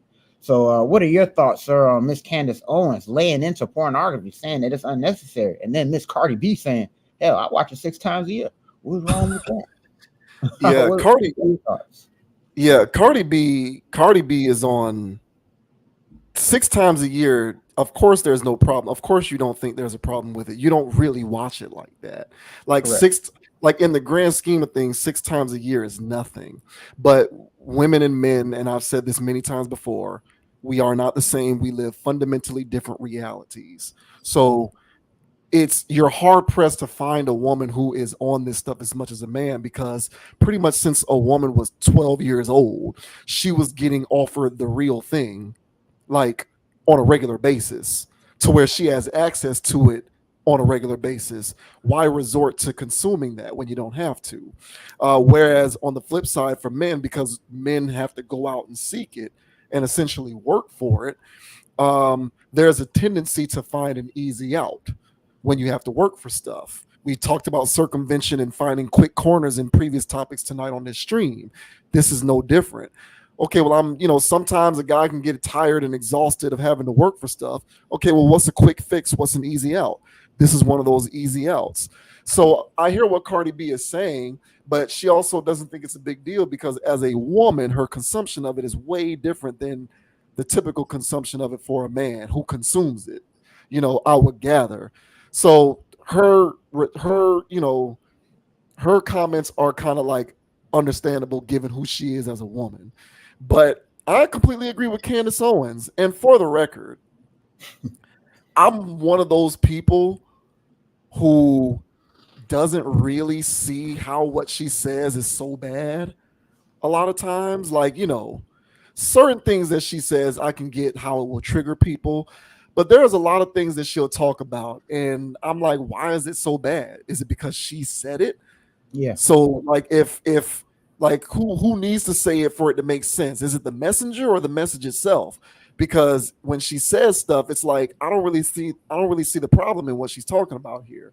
And this is another example. I do think it's a psychological ploy that weakens men. I do agree, and it to me is very simple. I mean, you've mentioned how when you consume this stuff on a regular basis and you're whacking away life force, well, that's life force that you need to be using to do more productive things, more productive, tangible things. Correct. And when you're giving that essence away elsewhere, you're not doing those productive, tangible things. And I do think that this is factored into the tumultuous relationship between men and women overall. I think it has something to do with it because there are certain aspects of modern relationships that have made it difficult. Like I call it hypergamy. Like, there's a lot of women out here who have spent one too many hours on Instagram and they've looked at one too many Facebook posts. And so they think that a guy making $70,000 a year is broke because they've listened to one too many rap songs and they've, looked at one too many things on TikTok. And so their ideas of what is broke and not broke are completely distorted. And that has factored into their relationship difficulty because now there's this huge swath of men that they're disqualifying on financial grounds because they have this completely distorted idea of what is and is not money. So granted, there's a lot of people in the world whose distorted views of certain things have been exacerbated via their consumption of certain messages and stimuli. So I get that.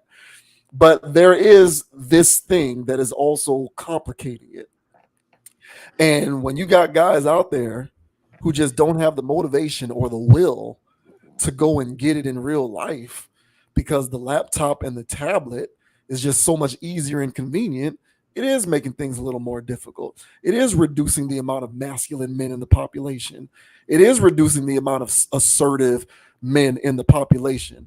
It is reducing the amount of aggressive men in the population. It is like I can't sit here and perpetrate a fraud. Like these things are happening. Is adult films the sole thing responsible for it? Perhaps not. Is it a contributing factor? Absolutely, 100%. And I don't see how you can suggest otherwise. It just is what it is. I think consuming this stuff on such a regular basis takes a man off of his square. At the end of the day, I feel like women are intrinsically attracted to certain innate qualities in men. Assertiveness is one of those. Reasonable aggression is another one, and inherent masculinity is another one. I personally believe that when you're sitting around looking at these adult films all day, you're seeding your masculine energy. And when you're seeding your masculine energy, you don't have any of it to give to the world or to any women. They can't pick up on that unspoken energy. And so you're just kind of left on the cutting room floor. You have nothing to offer in that metaphysical sense. And I do believe in those unseen energies. And so when you throw in stuff like OnlyFans, this is one of the reasons why I vehemently hate it. It's because it made access to that kind of content even more readily available than it already was. And it was already bad. It was already bad. And so, like, my thing is, in moderation, is it bad? No. If you're a dude and maybe it's like, okay, a couple times a month, maybe whatever, you want to see what's out there. So you flip open the, laptop, look on the computer or whatever. That's a whole different story. But what we have going on right now, in what I believe, is daily, frequent, sometimes multiple a day consumption. Correct. it's being swept under the rug and it's not being called addictive, because how can something be addictive when it's so readily available? Like, if I'm addicted to heroin, that makes sense to me, because heroin, not the easiest thing to do. I can't drive to my local CVS and get heroin, but I can go to my computer and just start looking at this stuff for free. So is it really a problem if I can consume it so freely and readily available? Yeah, it is. It is. And that's the part of it where I will come to Candace Owens' defense and agree with her in saying that it's a psychological weapon. Because if it's so readily available and easy to access, yeah, it's, you know what I'm saying? It's like a pharmaceutical drug. It's like being it's like, oxycodone or something like this. Get a prescription, go to the drugstore, get this thing filled. It's killing me, but I can readily get it. As long as I have access to a prescription, I can get it easily. It's still going to kill me at the end of the day. So that's one of the reasons, amongst others, why I hate OnlyFans with such an undying passion. Until the day I die, I will continue to rail against OnlyFans. I hate it. And if the government banned it tomorrow, I wouldn't be mad at all. I don't give a damn. It needs to go away. It's killing men. It's killing men. It's killing men. It really is. It's killing men. You're seeding that masculine energy. You're seeding that unspoken energy that allows you to be like the man in this equation in the real world, where women pick up on that stuff. They do. And you're seeding that energy. You don't have that life force to offer, and you're just basically a leper. It's like you're atrophying yourself because of how much you're consuming this stuff. And so if you think of it in extreme terms, in terms of this being something that's been weaponized, hey man, you ain't gonna hear me disagreeing with her. You're not, because whether it's intentionally weaponized or not, it's serving a particular purpose, and it's a purpose that I don't think benefits men at all. No, it doesn't benefit society at all either. And that's what I said. And that's why I feel as though a large part, this has a lot to do with a lot of stuff. And so this is a big piece. If there was a Mount Rushmore of what's going on right now, this is, and dating and relationships, the problems and issues, this is up there. Yeah. So, and yeah, it does need to go. And just paywall everything. That ain't gonna stop people, but that'll stop the free people. That'll stop the free people, and at least I would think. That's what I'm saying. I don't even know if it will, because maybe they'll just start paying. Because I would imagine a lot of the free people, they paying for OnlyFans. Exactly. That's exactly what I was about to say. Like, I would imagine a lot of the people who are subscribed to OnlyFans used to be free to play. And they my favorite person is now charging, and I got to subscribe. Oh, well, bomb. What do we remember when we talked about the dude who said that he spent $10,000 on Ruby Rose OnlyFans? And we covered that on this channel. Like, that's one person.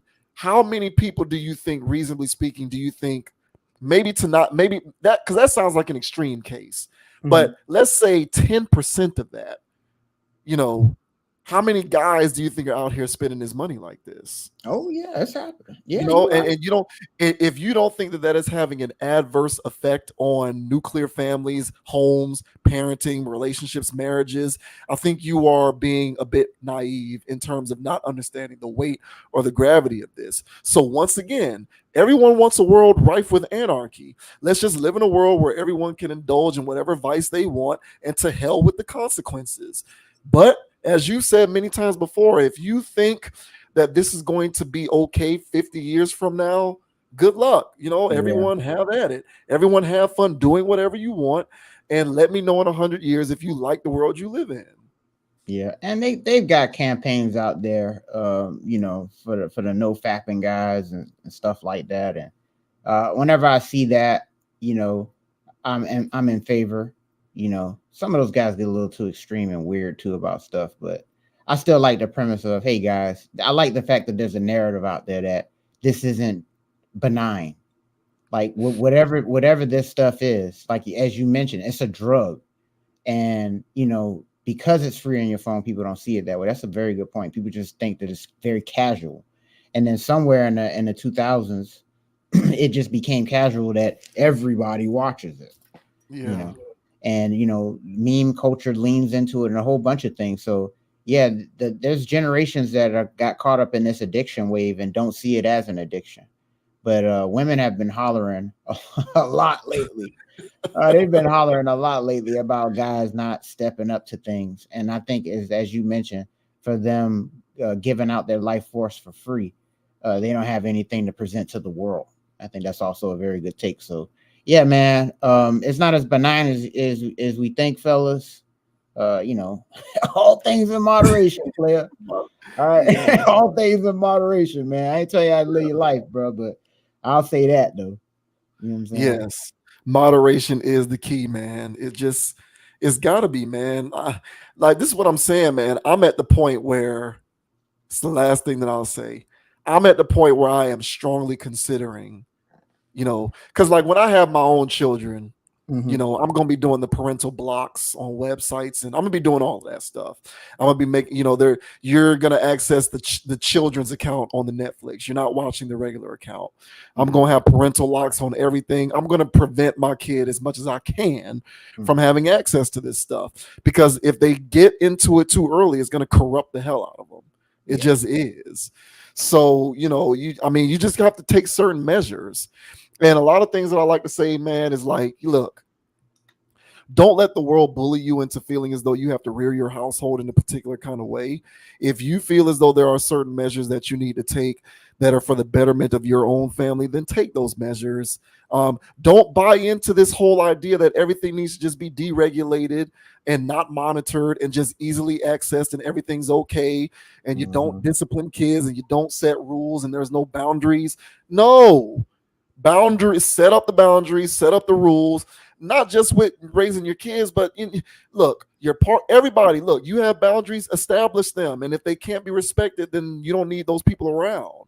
Correct. But set these things up. You're not going to be looking at this stuff. I'm sorry, but parental advice, I'm monitoring everything that's on your phone. Like, until you turn 17, 18, whatever, however I feel is most appropriate, I'm monitoring what you do, because it's my responsibility to best equip you for the world. And if I release a leper into the world that can't function in normal social situations, then I did a disservice to the world and you. So, that's how I look at it. And you're right. There's all kinds of studies that have been shown that it creates an increased amount of social anxiety. It inhibits one's social viability in normal social situations. When you're watching too much of this stuff, it kind of inhibits you socially. That doesn't help you when it comes to trying to get dates, trying to get women, trying to get actual sex, which, guys, that should be the goal. It's supposed to be the goal. Well, you would think now, right? Yeah, but new human stuff, I guess. New human stuff. Put the OnlyFans down. I'm begging you guys. Put it down. If it was up to me, I would make it a law. Cancel all of them subscriptions. What they trying to do to TikTok, I'll do the same thing to OnlyFans. Ban it. Get it out of here. Get it out of here, or figure out other ways to regulate it somehow, because right now it's a free-for-all and it's screwing stuff up. And that's a good, and last thing, that's crazy. But yeah, you're gonna ban TikTok, but not OnlyFans. Like, when we know there's legit trafficking going on there. People are crossing state lines to hook up with people. And but I guess it's all fair game. So, hey man, you gotta love America, right, man? Yeah, you do. Land of the free. Yep. If you get rid of OnlyFans, then all of those women entrepreneurs are gonna have to figure out something else to do. Jeez. Yeah, it's a joke. It's a joke. Hey, but shout out. Yeah, go ahead. No, I want to say shout out to Cast On, like as you was about to say, but yeah, just let us know in the comment section, peoples. Hey, do you agree with Candace Owens? Do y'all really feel like pornography is a bad thing for society? Do you really feel like it's watering down men? Or do you agree with Cardi B that, hey, it ain't that bad? Hey, all things in moderation, champ. Hey, yeah, moderation. I hate OnlyFans so much. If you ask me, it needs to be completely cold turkey. Oh no, cold turkey. But I get it though. I get it. Man, oh man.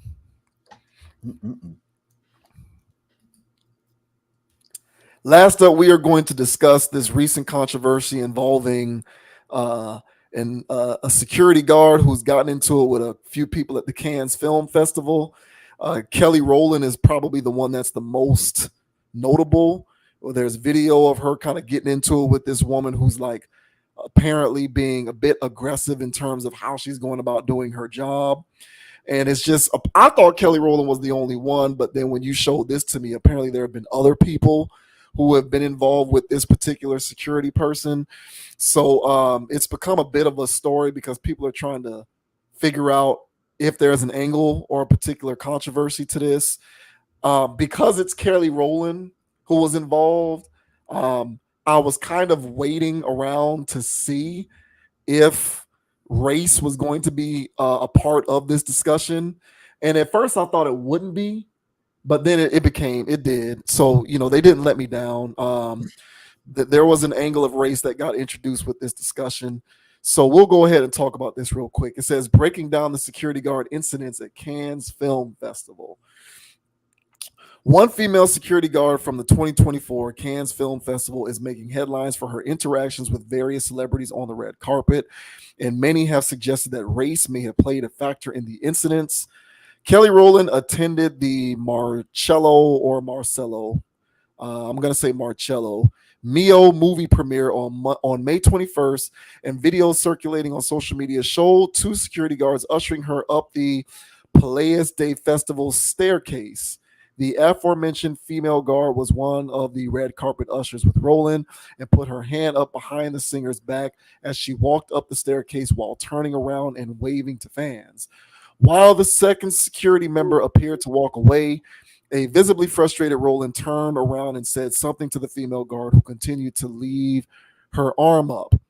There were other women that attended that carpet who did not quite look like me, and they didn't get scolded or pushed off or told to get off.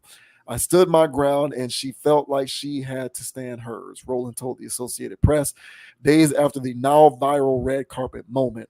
But I stood my ground. As Cannes continued in the days that followed, eagle-eyed fans shared videos of the same security guard interacting with other stars. That Cannes guard is crazy, one ex-user wrote, because even if the rules are usher them inside, get them off the stairs, now you make the whole festival look bad, wrestling guests and having 4 altercations with people. Let them get their pick and get them inside. So here are a few of the people who had incidents. Yuna, K-pop stars online quickly came to singer Yuna's defense after the musician had a similar experience with the same Cannes security guard on May 19th. The guard had her arm out in front of Yuna while she was waving at fans. The singer looked down at the guard's arm before continuing her ascent up the stairs. Y'all already know about Kelly Rowland rather. Sawa Ponce, just I don't know how to say that. So forgive me for butchering that last name. Pontiska, is the J silent? Pontiska. The Miss Europe 2023 winner shared a video of her altercation with the security guard via TikTok on May. While at the Marcello Meal premiere, Pontiska can be seen posing for photos at the top of the stairs as the same female security guard attempted to drag the model inside. So here's a TikTok video of that particular altercation.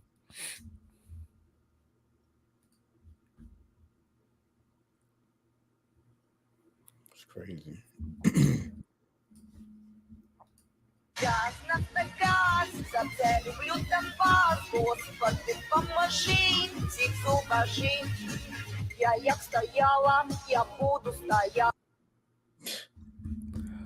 All right, so there you go there. And then this was Meseo Taveras, the former Miss Dominican Republic, attended the Le Comte de Monte Cristo premiere on May 22nd wearing a oh my God, these damn names, bro.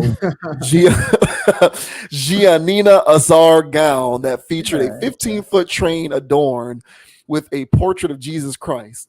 As she ascended the same staircase, Taveras attempted to lay out the dress's train for a photo. As Tavares attempted to pose for photos, she asked the ushers to step back, and the same female security guard stepped up behind the actress with her arm up. Eventually, the female security guard put her arm around Tavares' shoulders to bring her into the theater. Tavares shoved the guard, per video footage of the moment. I want to thank all of you for this incredible support. Today, more than ever, we need to stand together, support each other, protect our soul, have strong boundaries, and stand for our rights. Tavares shared via Instagram stories on May 22nd. Reacting to her incident with the woman, the actress went on to ask followers to send Roland love and respect, calling the singer a pure soul, a talented, classy, educated woman of color, and represents with respect all of us. Tavares also praised how Roland handled the situation with the security guard. I didn't know that happened to you first. I was very impressed how calm and genteel you were, because in my case, I was tired of the abuse. She continued.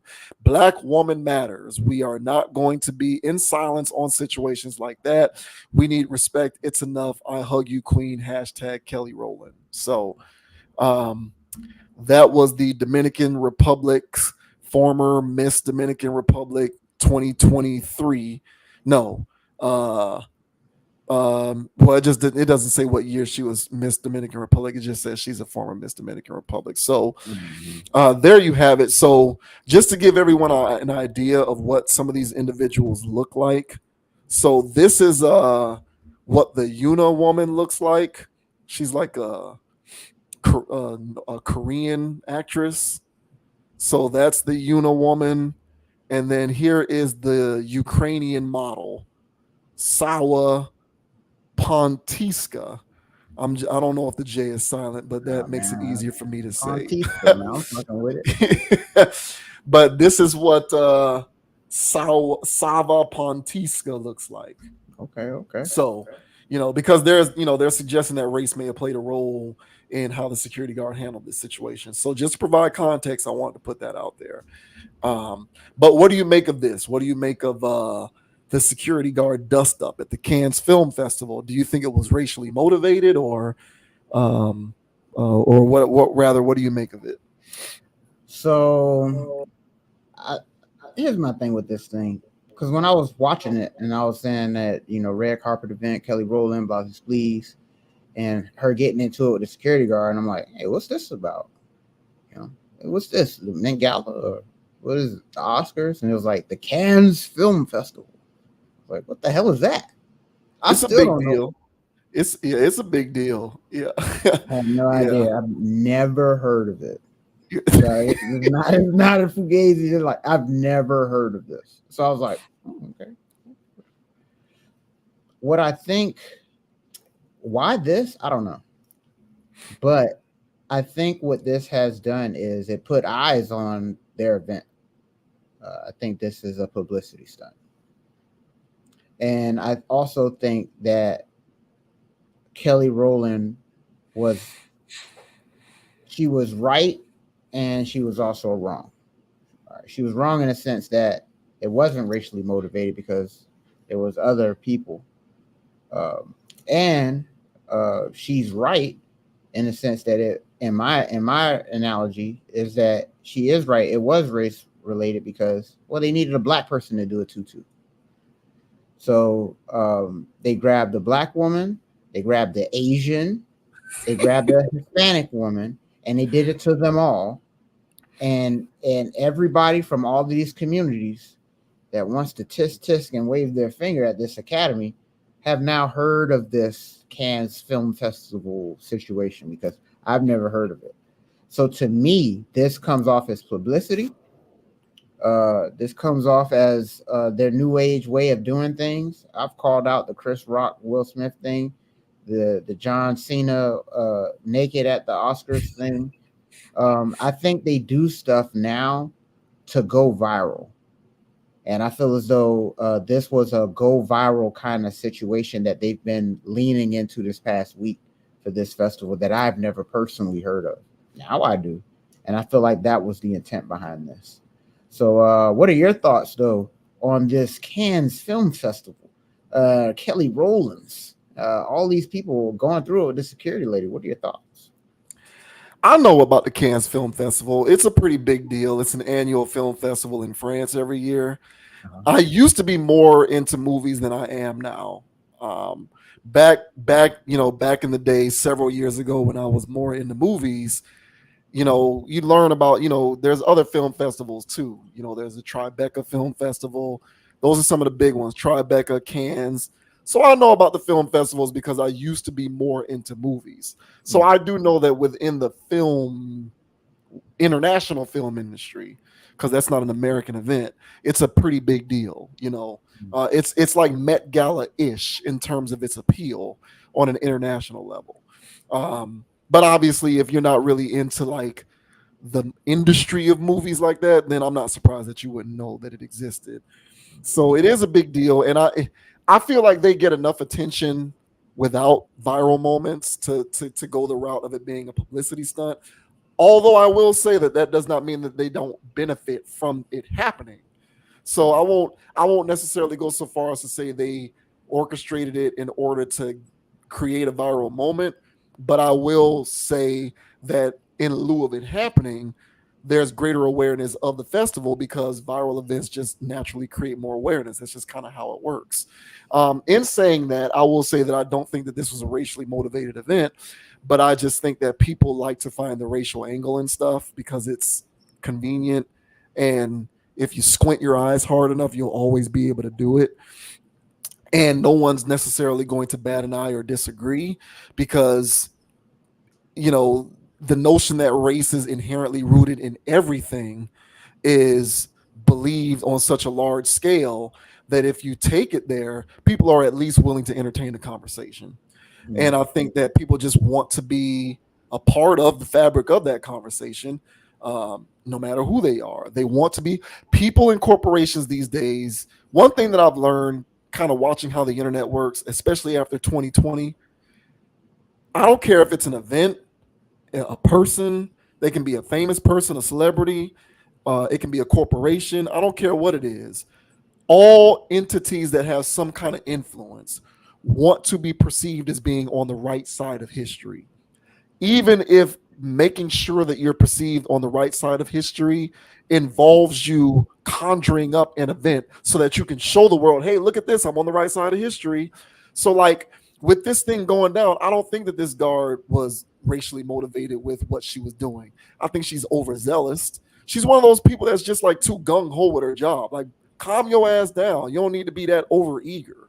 But because she did it to Kelly Rowland, who is a melanated American of African descent, it became convenient to talk about race once again because it's just a popular vogue thing to do. And what the Cannes Film Festival is now going to want to do is make sure that in light of this, they are perceived as being on the right side of history, which at the end of the day, very well can benefit them because that's all people want to do is be placated to. So all you have to do is show me that you're on the right side of history and you're not going to have to deal with the smoke. I would imagine at some point this woman's going to get fired. I don't know how long the Cannes Film Festival goes. I don't know if it's over or not, but I would imagine that next year she will not be employed as a security at the event. They'll get rid of her. They may issue a statement because that's the whole idea behind this stuff. Let's make sure that we are being perceived as being on the right side of history, even if in actuality we are indifferent or apathetic. Because I'm not going to say that they don't care, but I also am not going to say that they care so much about it really either. They might just be apathetic or indifferent, but publicly they want to make sure that they show face. So these types of situations or interactions give them the opportunity to show face. So for me, I feel like, was it something that was purposefully done? I don't know that I'll go that far. Was it orchestrated? I don't know.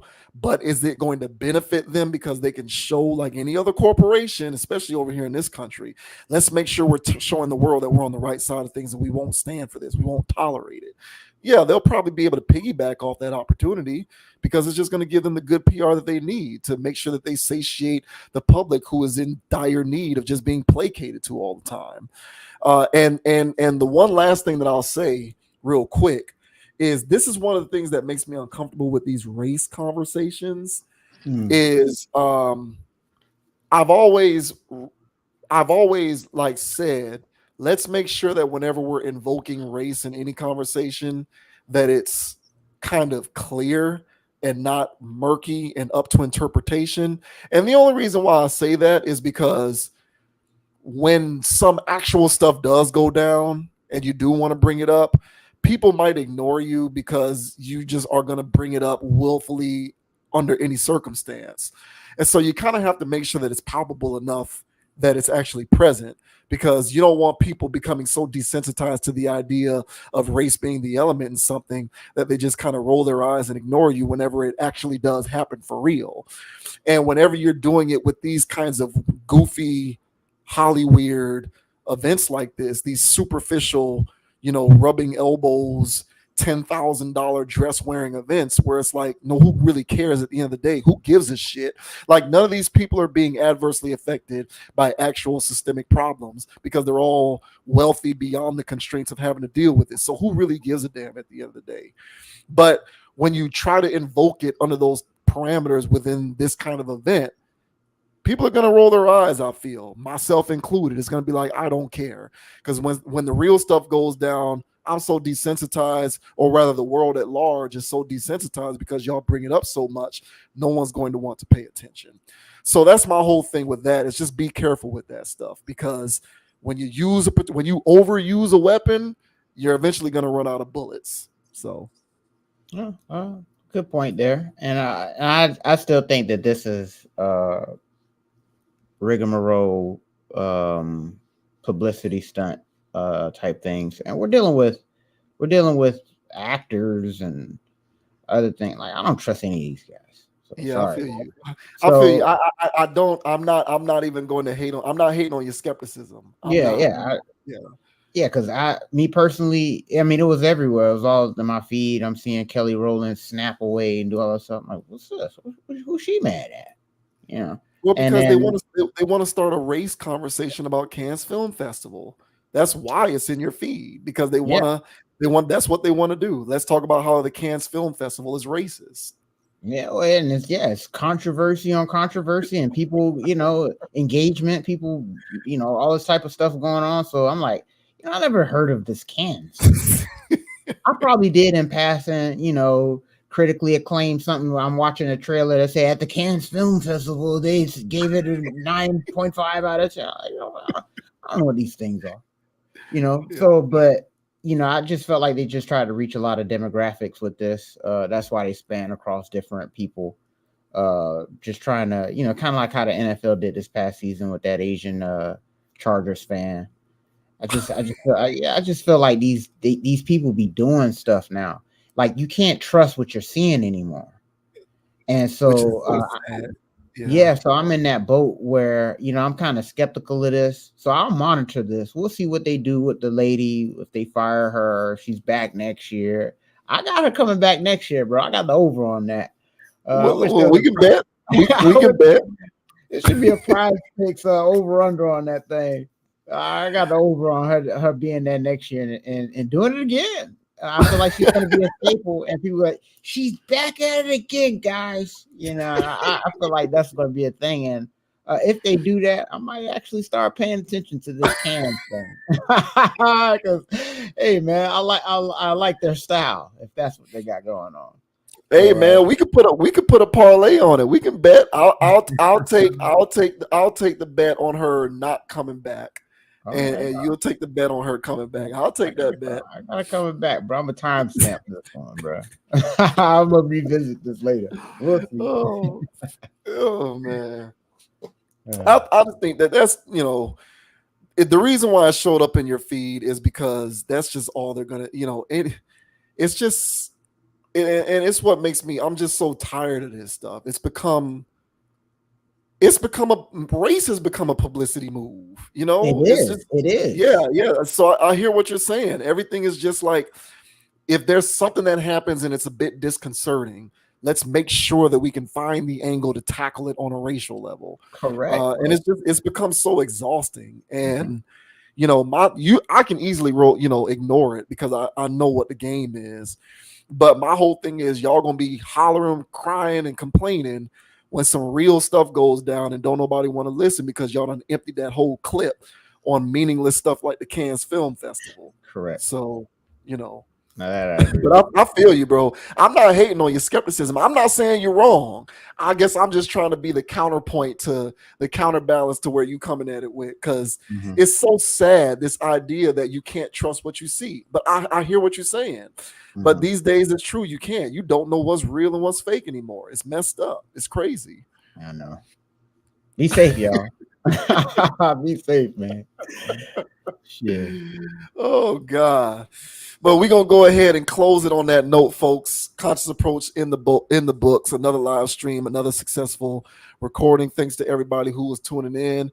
Thanks to the tribesmen. Thanks to Marcus Dudley. Thanks to Darrell McCall joining in on the tribe, man. Y'all are real MVPs. And to anyone else who is checking out what we do for the first time, go ahead and hit that like button, hit the subscribe button, leave a comment. Let us know what you think about the commentary in this or any of the other videos, man, because we're here for it. Check me out on Instagram at JVWins, JVWINS, and check out Conscious Approach on Instagram at ConApproach, CONAPPROACH. Almost done with downloading and uploading all of the audio files for all of the streams to be available when we start going crazy on all of the podcast channels. So be on the lookout for that. So good content, man. Appreciate everybody for joining us along for the ride. And until next time, I guess for me it's looking like go Dallas. I guess I'm rooting for the Mavericks, man. But until the next video, because I can't root for the Celtics. No, I can't root for the Celtics. I can't.